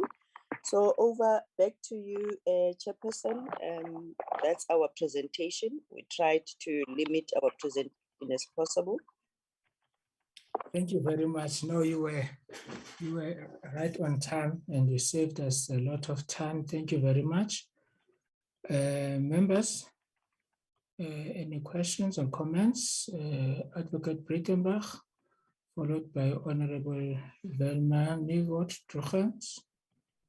In that order, Honorable Horn, Honorable Swart,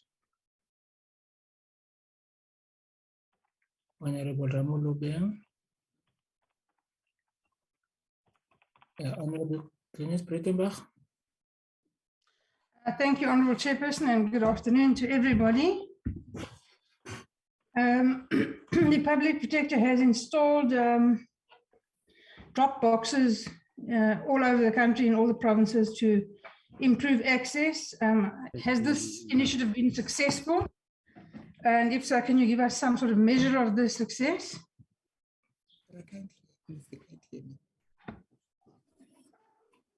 Sorry, Hector, that's my neighbor's dog. Sorry, not mine. It sounds too close. It sounds too close, Honorable Breitenbach. It's across a very small road and a very big dog.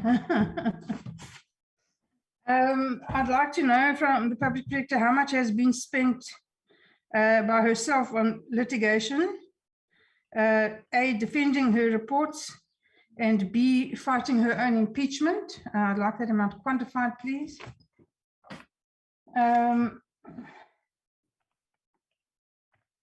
Then I would like to know what the position is with regards to security at all the Public Protector offices. We know that one of the officers has good security. I'd like to know what the position is with the others and the progress towards achieving proper security. And then I'd like to know from the, I have so many questions, but I'll leave some for my colleagues. I'm mindful of the time. There's a new matter that was decided in January 2022. It's in Gauteng North High Court in Simbi versus the Public Protector, where the court noted that the Public Protector did not act within Section 7.9A of her empowering statute. She failed to comply with her constitutional obligations. This is deeply concerning that public funds are spent litigating in such a matter. And I think it requires an explanation. And so I look forward to hearing that explanation, please. And I will leave the rest of the questions to my colleagues. If I'm not covered, Honourable Chair, I will ask for a second bite of the cherry. Thank you. Thank you very much. Honourable Nieuwhof Jochen.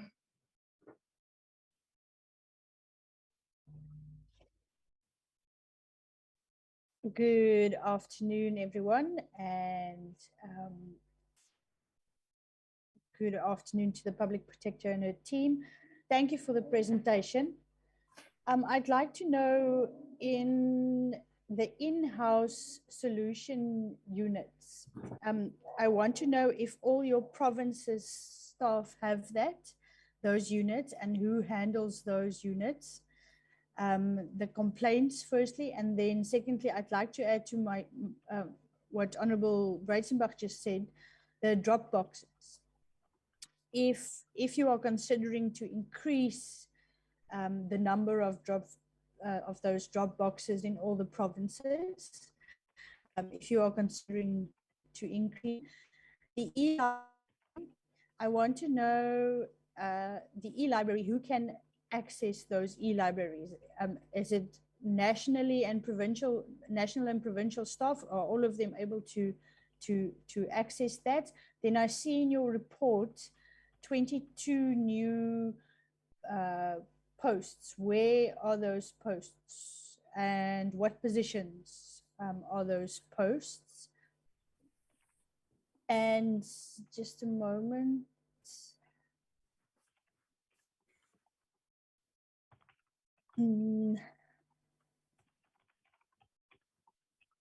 The case management system. What is the progress to date with regards to the case management system? Can you please brief us on that? And then, as well as the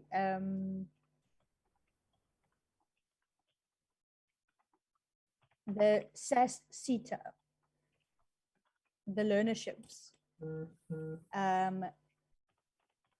How many graduates did you get from that learnership program? How many, and where have they been placed? I think that is all for now. Thank you, Chair. Thank you very much, Honourable Nieuwhof Jochen. Honourable Werner Horn. Yeah, thank you, Chair. Chair, firstly, in respect of the presentation as well as the APP, and specifically around ICT, when we had our oversight visit towards the end of January at the head office of the Public Protector, it was quite clear that there was a dire need to ensure that the archive of the Public Protector be digitized and handled in an electronic manner going forward, in that let's say the paper-based files and documentation of historical matters seem to have taken on a life of its own in that office, and it was quite clear that if that could be worked away and digitized, space would be less of an issue. But it's not clear from the presentation in the APP as to whether that process will proceed. On the day, the information relayed to the component of the committee who undertook the oversight was that the Public Protector, through an in-house process, started with the scanning of documents, but that the ICT capacity of systems ultimately was not set up to enable this process in-house in a proper manner. Systems slowed down, and storage capacity was quickly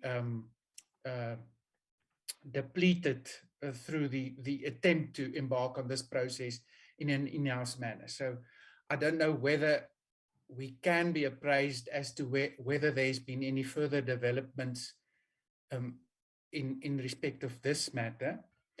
Then, Chair, I want to, as my second question, just ask a few questions around the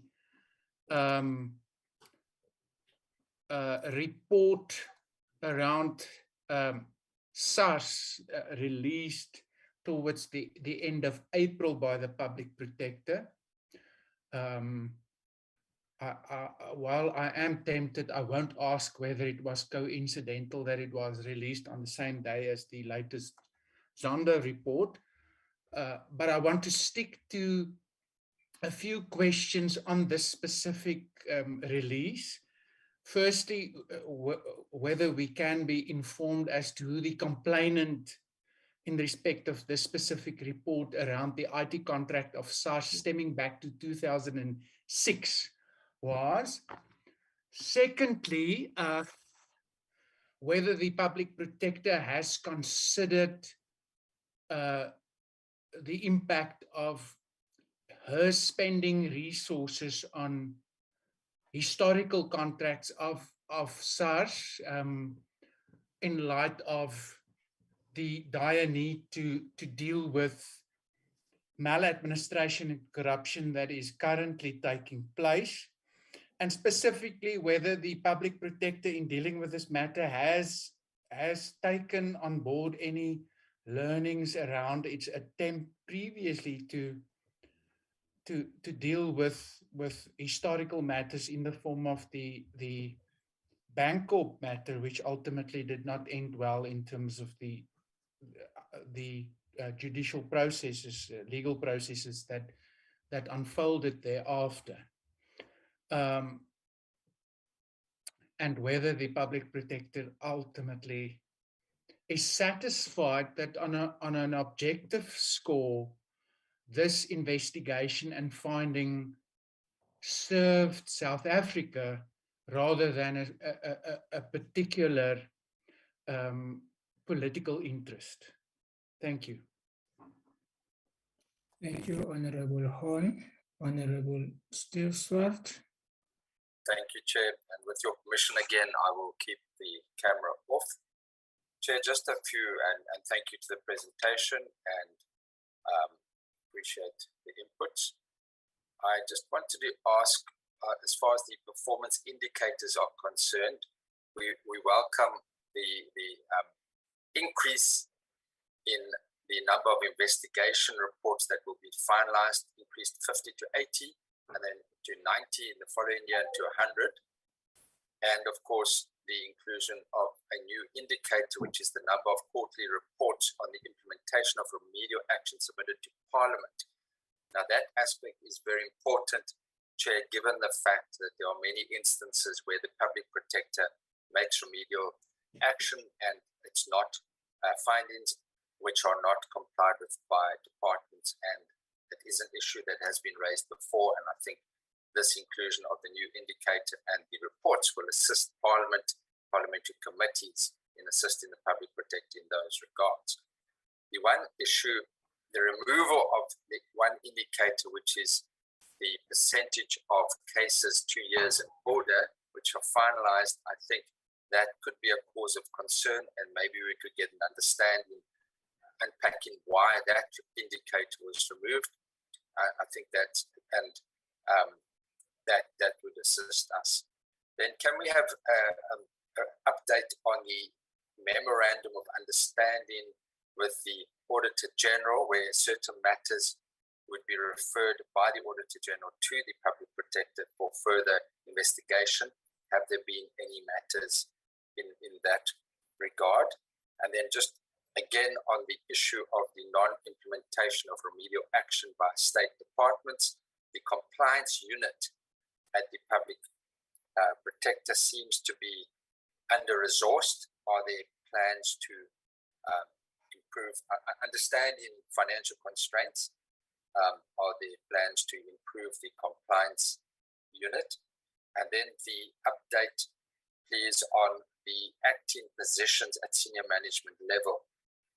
I might have missed it, but just on the Chief Operations Officer, we understand there's an acting position there, and there's also an acting Executive Manager, Corporate Services. Could we have an update on the process of updating those two positions? And then the issue of litigation costs has been raised by the Honourable Breitenbach. I look forward to receiving that information as well. The role of the Public Protector and other Chapter 9 institutions recently following the floods in KZN and the Eastern Cape, when Chapter 9 institutions met and set up a nerve center that is to be commended, resulting in the collaborative approach to monitor, exercise due diligence and oversight over government disaster relief efforts. Could we have an update on the progress in that regard? Clearly, there's been a lot of concerns about the possibility of the misappropriation of funds that have been allocated, that will be allocated, the billions that will be allocated further to restore, rebuild KZN and the great need in that regard.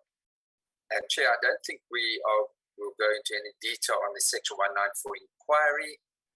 Suffice to say that I think it is a bit of a concern when we have utterances in public about what is processing, whether it's the utterances against the President or Parliament or other bodies, or I think we maybe should not go into that because it's sub judice, obviously, but I think maybe there should be greater caution than when one makes utterances in the public domain. But I'll leave it at that. Thank you, Chair. Appreciate the input.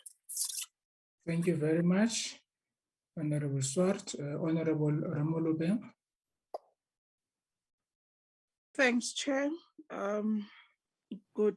I'm not sure it's still morning or good afternoon, colleagues. And Chair, let me also welcome the presentation from the Public Protector, South Africa.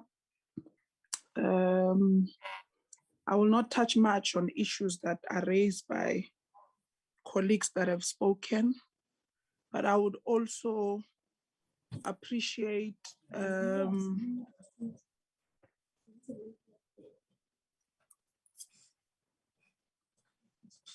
Shamalani, can you mute yourself?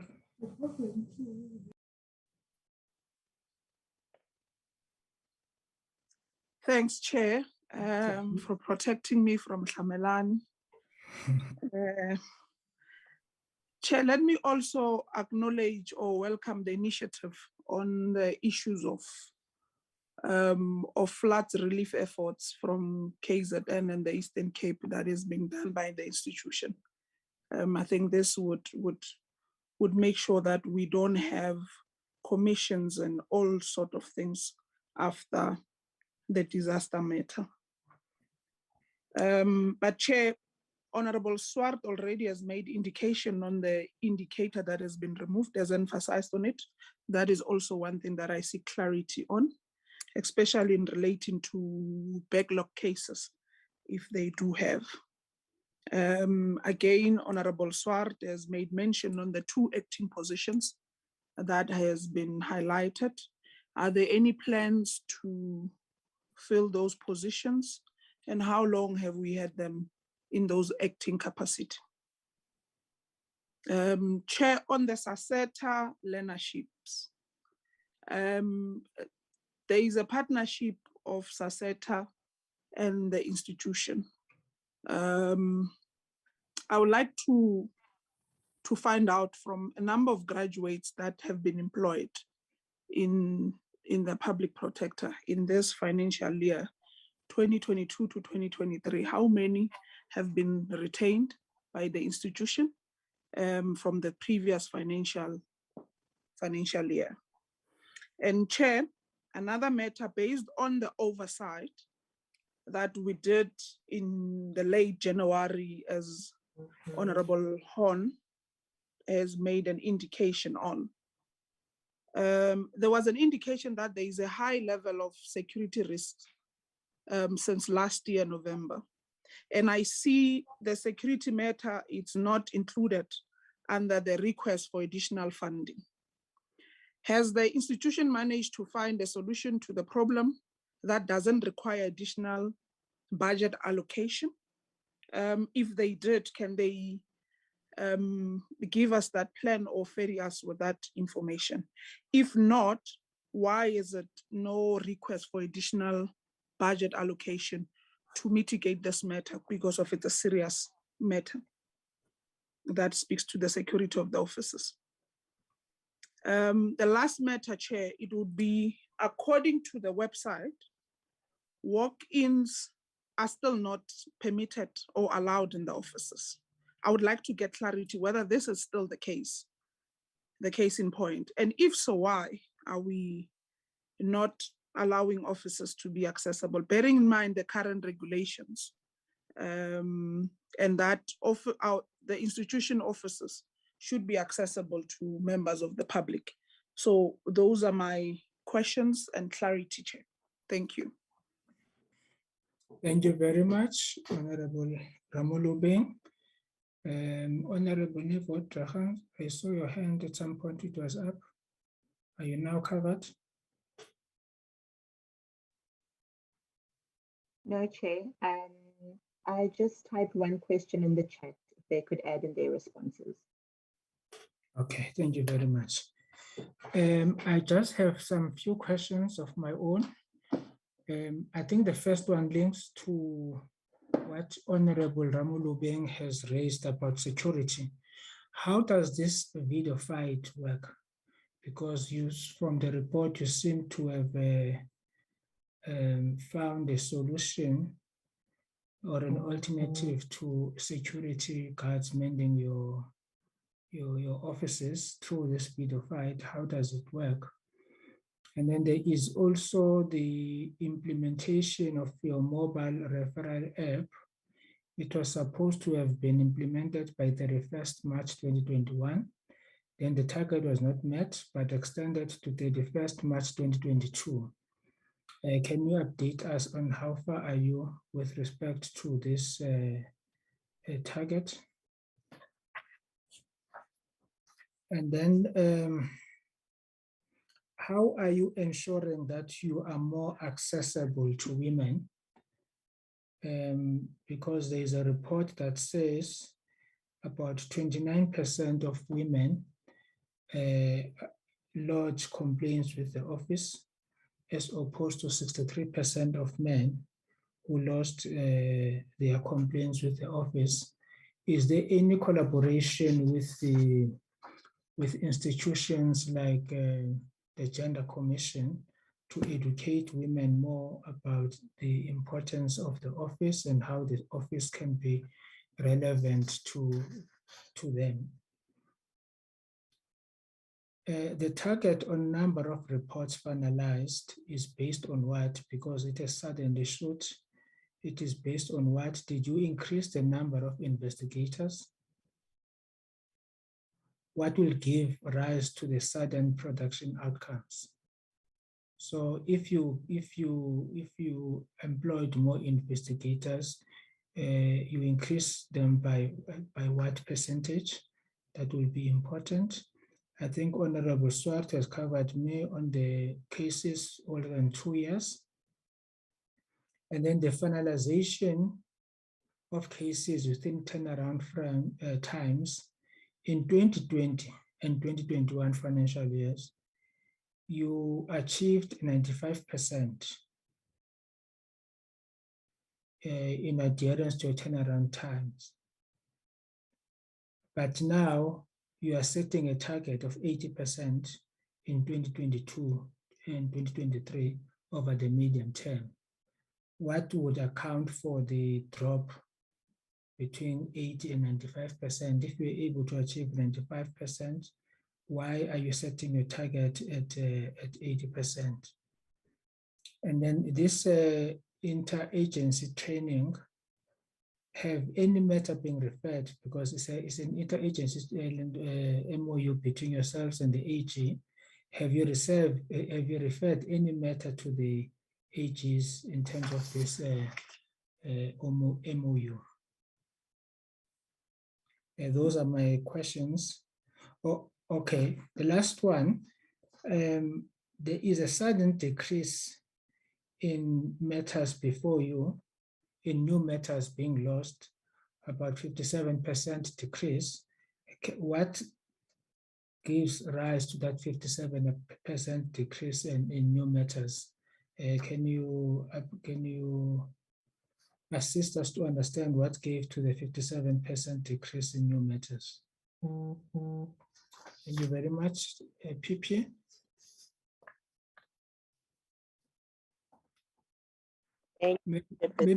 Maybe before you answer, PP, I'm not sure about the target of the 3 months reports to the portfolio committee. My understanding, members would correct me if I'm wrong, it would be better if those reports are sent to the speaker, because there is a unit that deals with the support to Chapter 9 institutions. Then the speaker, if the speaker deems it fit that she must refer those reports to us, then she will. But it is also possible that the speaker can decide, looking at the portfolio committees that would be affected, the speaker might decide from her office to direct part of the report to those portfolio committees.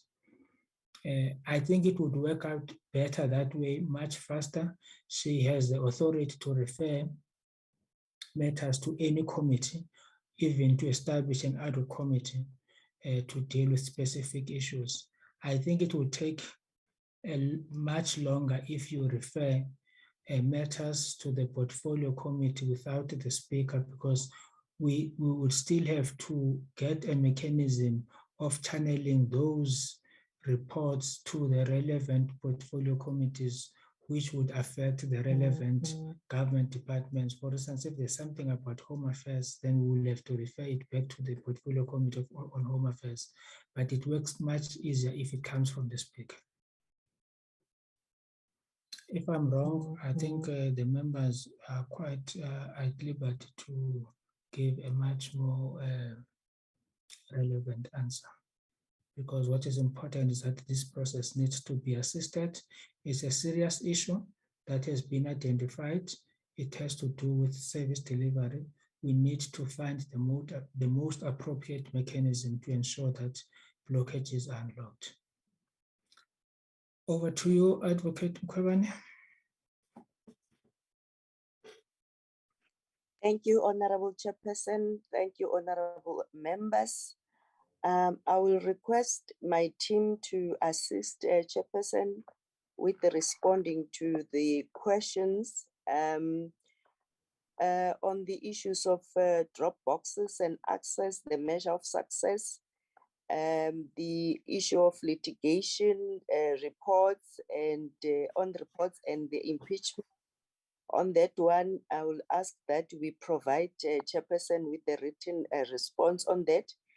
On the issue of security in all offices, the CEO will address all this.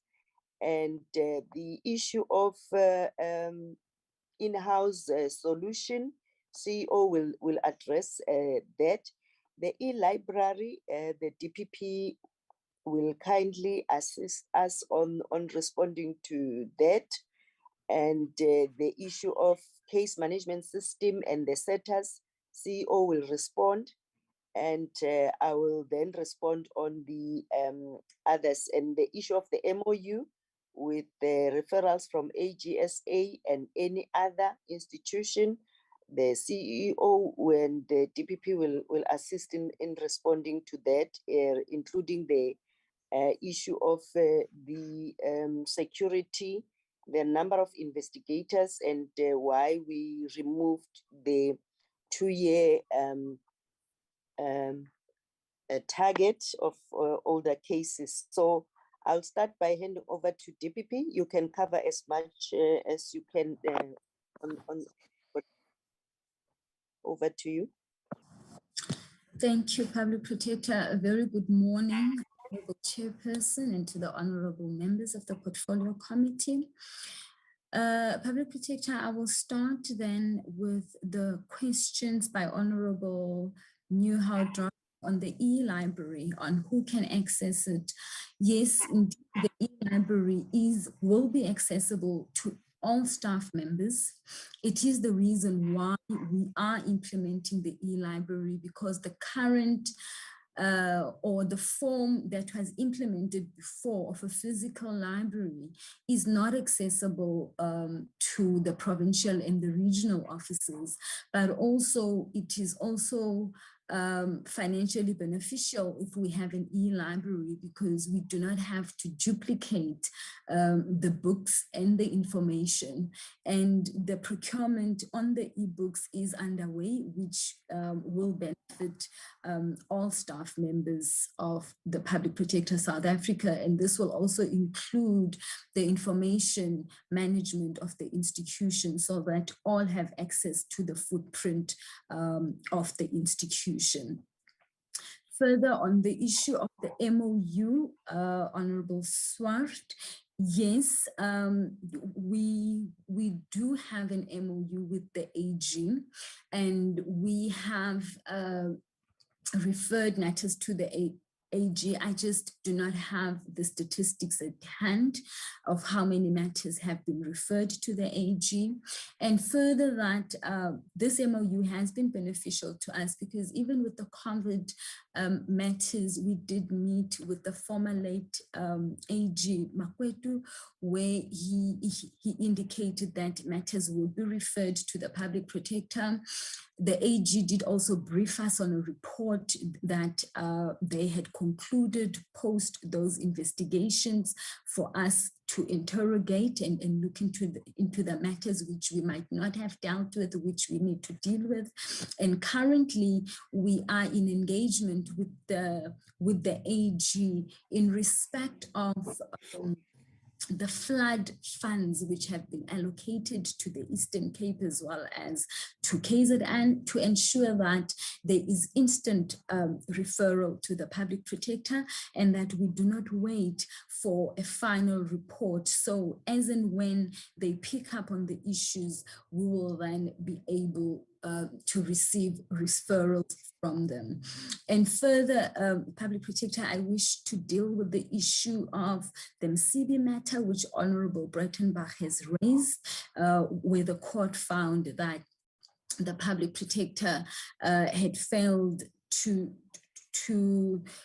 give an Audi in respect of the remedial actions in the matter.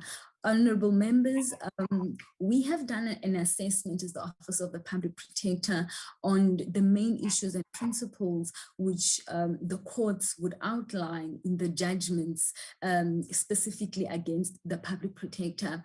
And we have actually outlined what those issues are, and they have hence most of them been rectified, and part of that is the issue of the inclusion of the remedial actions in the section 7.9. I think that has been implemented even before the Constitutional Court judgment in this regard. That is that from my side, Public Protector, unless there's other issues that you would wish me to deal with, maybe after you have looked at the responses. I thank you, Chairperson. Thank you. Thank you very much. Okay, CEO.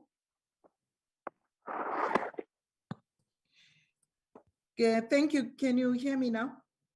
Am Yes, I audible? we can hear you. Yes, Yes, we can thank hear you you. very much. Thank you, Chairperson. I'll start with the issue of the video fight security. The video fight security, we believe for now it's sufficient, because in most cases we share the offices with other people, with other departments or other organizations. So it's not possible for us to deploy security, because it will mean if we deploy physical security, it means we provide security for everybody in the building. So we put video fight means we have cameras and the video recording. And then on a weekly basis, then on a daily basis, our admin officers then view the video to check the movement, what has been happening in the building, where we occupy the space, to make sure that if there's anything untoward, then we immediately bring it to the service provider so that we can do action, or we bring it to the attention of the police. Because of the sharing, we cannot have our own physical security in every building. So that's why we opted for the video file, because it only focuses on our space that we occupy. Then the number of drop boxes, we have 45 drop boxes so far at strategic points, but we've started a process to procure most other drop boxes, and we are working with our other partners, our stakeholders, to identify areas, as we mentioned earlier on, that we're also teaming up with the traditional leaders. So we see ourselves actually putting some of the drop boxes in some of the traditional councils to make sure that they are easily accessible by our communities. And that's why we wanted to train as well the traditional authorities so that they're able to assist the people in their communities to lodge these complaints with the public protector using those drop boxes. And then on a weekly basis, then we send our officials to go and retrieve whatever has been dropped into our boxes so that we analyze, and then we can either investigate and then give feedback to the complainants in as far as their matter is concerned. There was a question as well about the posts that we have, the 22 posts. The most of the bulk of those posts are in investigations, which is our core business, especially in the provinces. We have people who come and go, and such that we always continuously have vacant positions. And so we are going to be filling those posts. And then the compliance unit has been flagged as one of the units that's undercapacitated, grossly so. So some of the posts then will be, some of the people will be appointed then to facilitate that process, to make sure that we follow up on remedial action and we are able to hold departments accountable from time to time. Because as the members, honorable members correctly said it, we have remedial action that's not implemented, and we do not have a capacity to follow up on a weekly basis, because for some, we actually have to be following up on a weekly basis to make sure that the actions are taken as quickly as possible so that people can get the reprieve. The case management solution, we have completed the development of the case management solution. We are currently in the process of migrating data. Unfortunately, our data is sitting in different formats and shapes, which is taking a while because some is on Excel documents and there's some information on Word documents. So it has to be converted first and then migrated onto the system, but the system has been developed and we intend to go full implementation with effect from June at least. That's when we envisage that the migration of data would have been completed so that we are able to then implement the system. The issue about learnerships, in the previous years, we had 11, we had 15. We have that partnership with SASITA that provides us with interns. So of those that we had previously given space to practice, we were able to absorb 11 of those. In the current financial year, we have 15 interns and we intend to get more. And because we believe this is an opportunity for us to get young people and train them on our investigation methodology so that we can absorb them. And we know that they have a good basis because we would have trained them ourselves. From Honorable Horn, there was an issue of the digitization of our archives, of our records. We have procured a service provider who's currently busy developing the document management solution, electronic document management solution, and we plan to go live by the end of this month. So the system is under development now and will go live at the end of May. There's a question about, okay. The issue of I don't know whether people want to address this one, but we'll come back to issue of why we investigated the SARS matter. I think we'll address it at the end. But there was an issue about the change of the target, the fact that the concern that we dropped the target on the backlog matters. It was deliberate because our stance is that you don't plan to fail. If you plan for a backlog, it means you know you're going to create a backlog. So what we've done since last year, August, we've started a project to do away with the entire backlog. So thus far, we are on track to finalize at least 90% of the backlog matters by the end of June. So once we finalize all those matters, because we had the first phase of the backlog project, which delivered 48% of the old matters were cleared. And then we started a second phase from October last year, which delivered 63% of the backlog matters. So it means we are on track to finalize. But what we're doing as well, together with the backlog matters, we also identifying other matters that we call pre-backlog. So if a matter, we believe a matter is lagging behind and it might result in a backlog, we already projectize it. We're projectizing that. We've developed a new solution, a new way of doing this, of doing project management now, where we divide people into phases so that we put all our resources together to focus on the backlog matters and the pre-backlog matters, because we don't want to create another backlog. And that's the reason why we dropped that, because we don't want to further creating a backlog. So from now going forward, we're not going to have any backlog. That's why we felt we should drop that, because otherwise we'll be planning to fail. And then there was an issue of the, okay, I've spoken about the compliance that's under-resourced. I'm going to at a later stage, hand over to my colleagues to respond to the issues that are investigation related, like such as the matter that was raised, where it was said that we didn't comply with the Section 7(9) notice. That's why we were found wanting by the court. So I'm going to hand over to the acting COO and Advocate for it to help us in that regard. There was another question about the 2 acting positions. I believe that that's the position of the acting COO, as well as the position of the Corporate Services EM.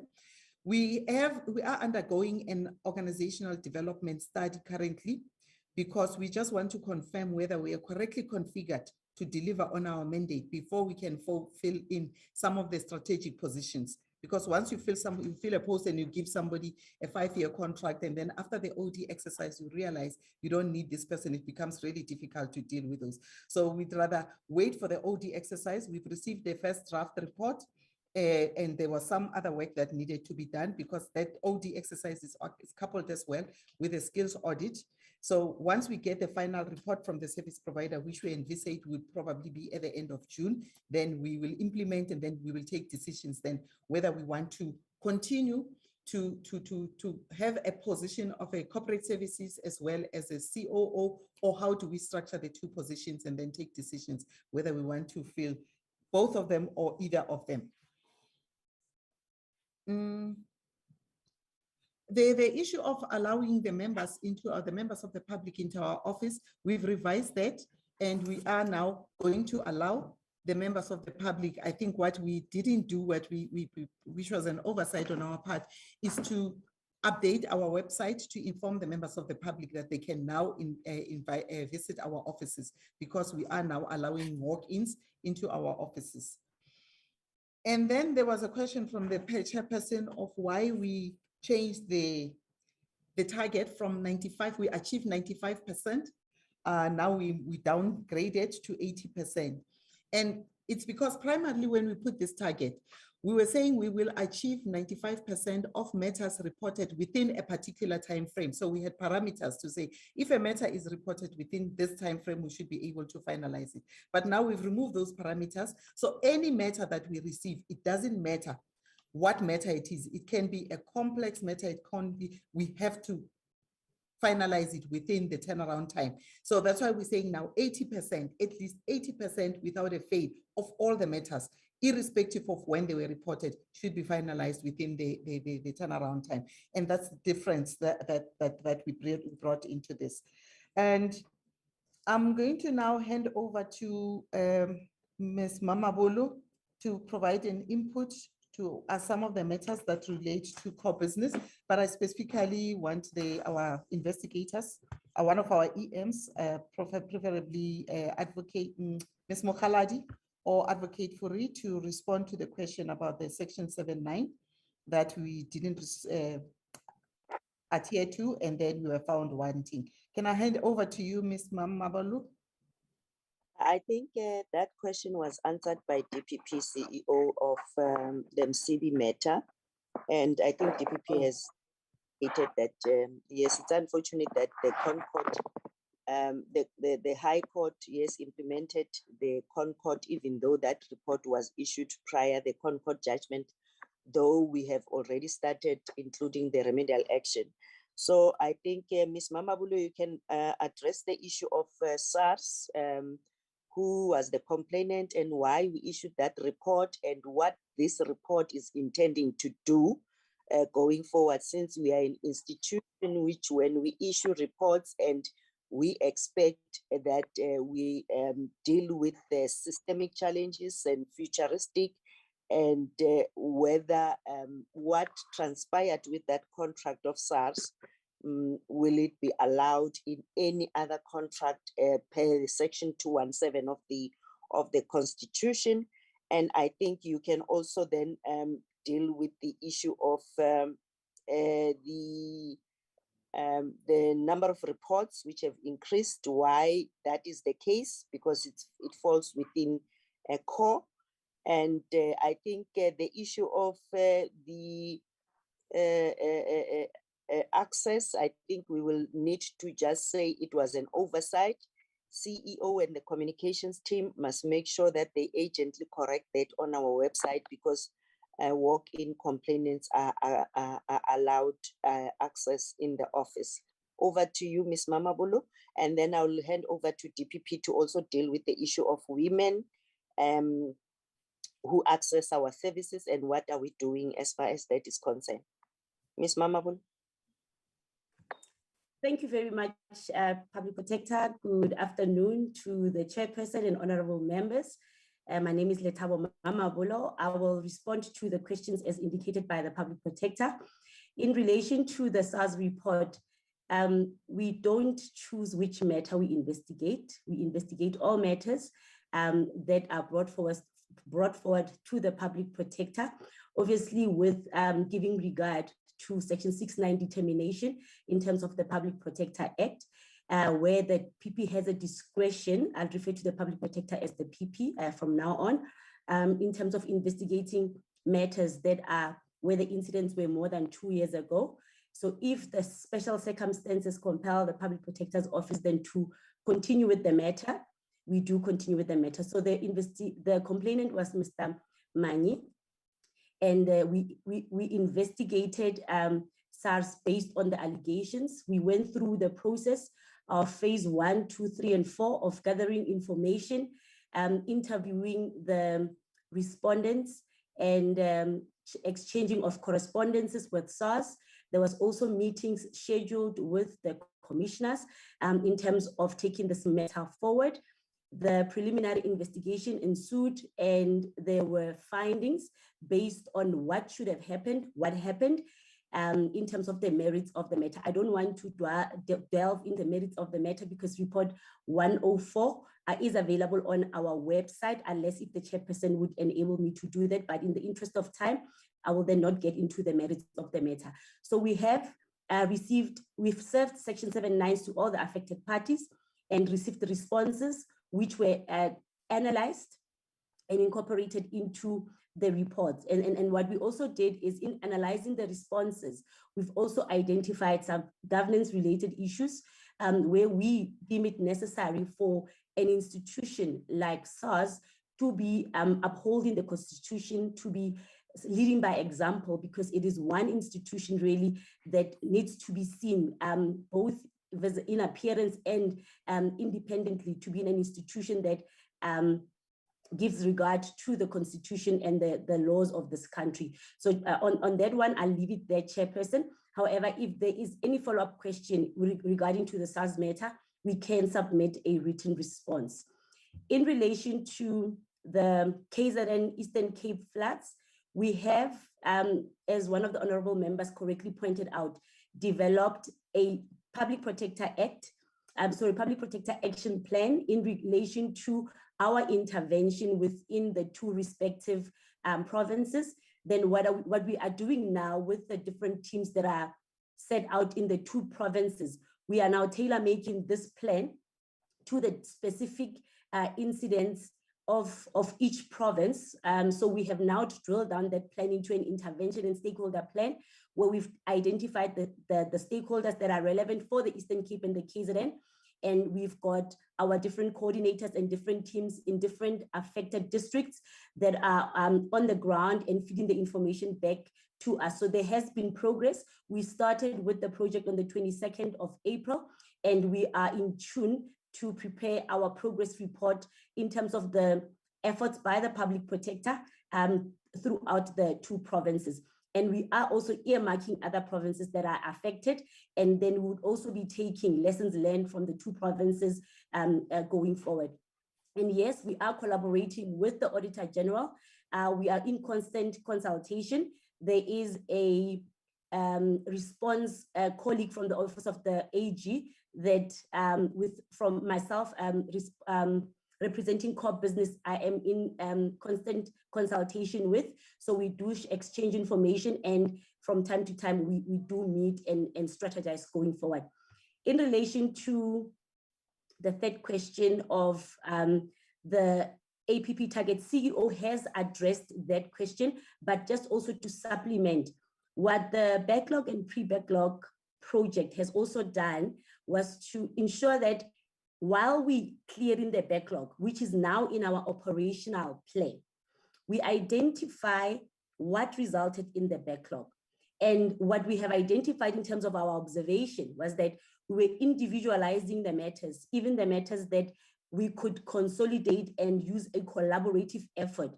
So we have now developed an integrated turnaround strategy, which has been piloted for the past 6 months since October last year. And that model really is pulling and pushing resources nationally on the matters.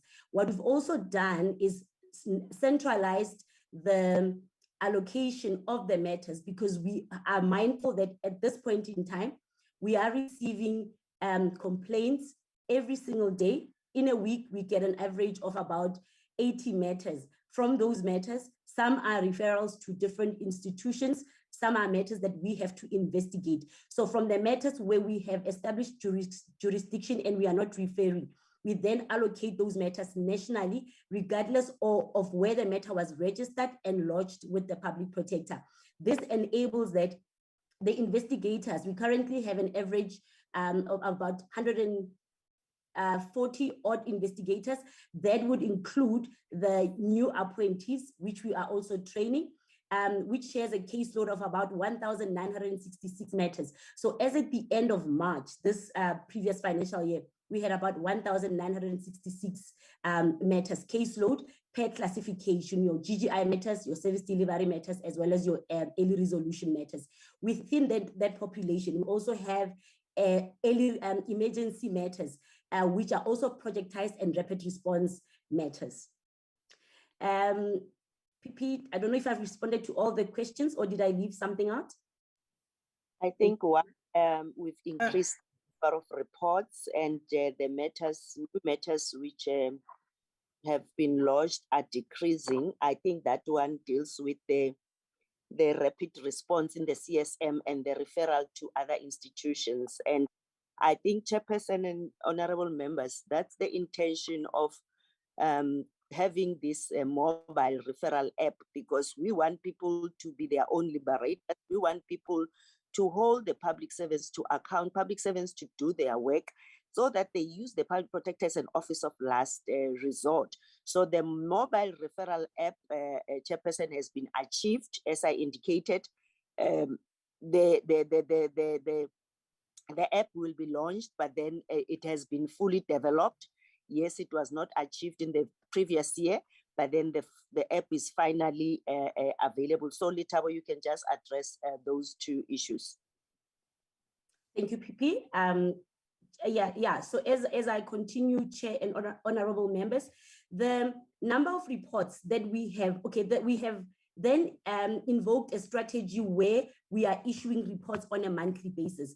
We commenced in October with our Good Governance Month, where the public protector, the deputy public protector, and the CEO issued reports weekly in October, giving life to our Good Governance Month. We then continued with that strategy as an office to issue reports on a monthly basis. It is one, to address us being visible, and also leaving a legacy of touchstone reports on matters that we are finalizing. Why as well we have resolved to issue reports on a monthly basis. It is also to give life or to see the implementation of the backlog project, because the backlog project the outcome of the backlog project is the resultant finalization of the matters. So we are alive to the fact that if we then bundle the reports and then we don't issue them while they are ripe and while we have an opportunity to issue them all at once, we will now be faced with a situation that by the end of the backlog project, we have a number of reports which we have not issued. So we have now since been issuing reports monthly.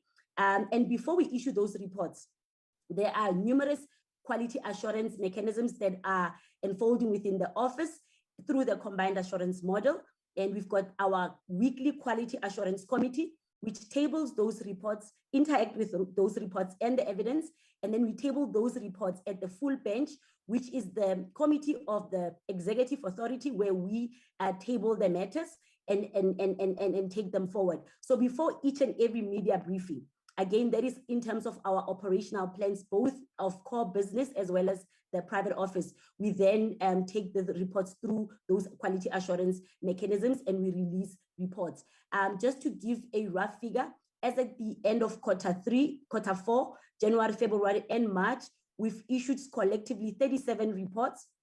It's a combination of formal reports where allegations were substantiated, closing reports where allegations were not substantiated, intervention letters where we have intervened to resolve a matter during or before the investigation. So we issue what we call an intervention letter because we are then saying there were efforts into the preliminary investigation or into the engagement. So we can't just close that matter, then we issue an intervention letter. We also issue what we call an advisory report. This is where we then advise the institution on what is it that they need to change in terms of their processes, where there are process failures or control deficiencies, and it does not warrant to issue a Section 7(9) notice, which is a provisional report where matters allegations are substantiated. So in holistically, that would be the approach that we have undertaken, and it is going forward into this coming financial year. It is the competency of the institution then to release those reports on a monthly basis. The mobile referral app, as people have already alluded, will assist again Chairperson and honorable members to increase on accessibility, giving life to Vision 2023. I think it's pillar number 8. Because as you are well aware, Chair and honorable members, we've got a public protector who is on Twitter, on Spaces, on everywhere where she's advocating on the work of the public protector, meeting with the executives from the different provinces. So to enhance that leadership and that visibility, the mobile referral app will also assist us to access that GOGO in a rural area where the youngster in the household has a smartphone and they can lodge the complaint without leaving the house. And then we populate those complaints into the master file. Currently, we are still working in a fully automated manual environment. However, as CEO has indicated, we are now at data migration, and it will include the efforts of the mobile referral app in terms of linking those complaints that are received through the app to the master file to ensure that we account for our cases from a completeness point of view and an accuracy point of view to enable us to respond to all the complaints received either through a full-blown investigation, a preliminary investigation, or a rapid response matter, a systemic investigation, such as maybe water issues in a specific area where we can invoke a systemic investigation. Thank you very much, PP. I hand back to you. Thank you, Chairperson. Let me give the DPP an opportunity to add and CEO to add on the issues. Thank you, Public Protector. Thank you, Chairperson. I would like to add on the issues of the women, the 29% that was alluded to, which are the complaints that we receive and the collaborations which we are embarking on. Honorable Chairperson, we are collaborating with women-led NGOs and NGOs that are particularly dealing with issues affecting women in order to bring awareness of accessibility of our office to women. through the simulcasts that we've done and through the webinars and also outreaches that we've done. We might have only 29 individual complaints that have been reported to us, but I wish to inform the portfolio committee that we are currently embarking on a systemic investigation into looking into the justice system in attending to gender-based violence matters as well as maintenance matters, which are highly issues which affect women. We started with this systemic investigation last year and we are hoping to conclude it before the end of this financial year. But also in the systemic investigation, which we are dealing with in respect of the state of the higher education system, we have also done work where we've looked into the security and safety of women in campuses. We've engaged SAPS in this respect, and SAPS has already developed and concluded a plan which has been handed over to the university in respect of the safety and the risks that they have picked up in respect of women on campuses. We will also ever look into collaborating with the Gender Commission. We welcome the suggestion by yourself, Honorable Chairperson. Further, Chairperson, in respect of the implementation of the remedial action, I wish to state that we have now decentralized the implementation of the remedial action in order to relieve the pressure from the head office and ensure optimal and effective impact of the implementation of the remedial action, wherein we have looked into the jobs of our outreach officers in the provinces, since now there is not so much physical outreach that we are doing. We have now included in their work plans the implementation of the remedial actions. Now the head office will only be overseeing and dealing with the national departments. I must, however, state, Honorable Chair, that we have seen quite impactful an increase in the implementation of the remedial actions, particularly in the provinces. This has proven about when we were doing our road shows in the provinces. And further, PP, just to further explain the issue of the rapid and emergency response to matters by CSM, which shows which impact shows a decrease in the number of matters that we are investigating. We have now looked into the call center. The investigators who are there in the call center are now, because they are legally qualified, they are now looking at these matters and dealing with them instantly, rather than referring them to the branches for full investigation. And this is also to optimize our investigations into more complex and broader matters. And further, that through our MOUs with the stakeholders and government in particular, we are able to instantly refer matters where complaints have not gone to government and directly came to us. And we also ensure response in respect of these matters by government by ensuring that we do monitor these matters on a month-to-month basis, and government does then report to us in respect of how have they assisted the complainant, and we also verify with the complainant on whether they have been assisted. And lastly, Chairperson, on the issue of how we ensure accessibility to the disabled and particularly the deaf communities, again, through our webinars and our simulcasts, we do have a sign language interpreter, and we are interacting quite vastly, and including with our counterparts in the Chapter 9 institutions who are responsible for this particular portfolio on our accessibility.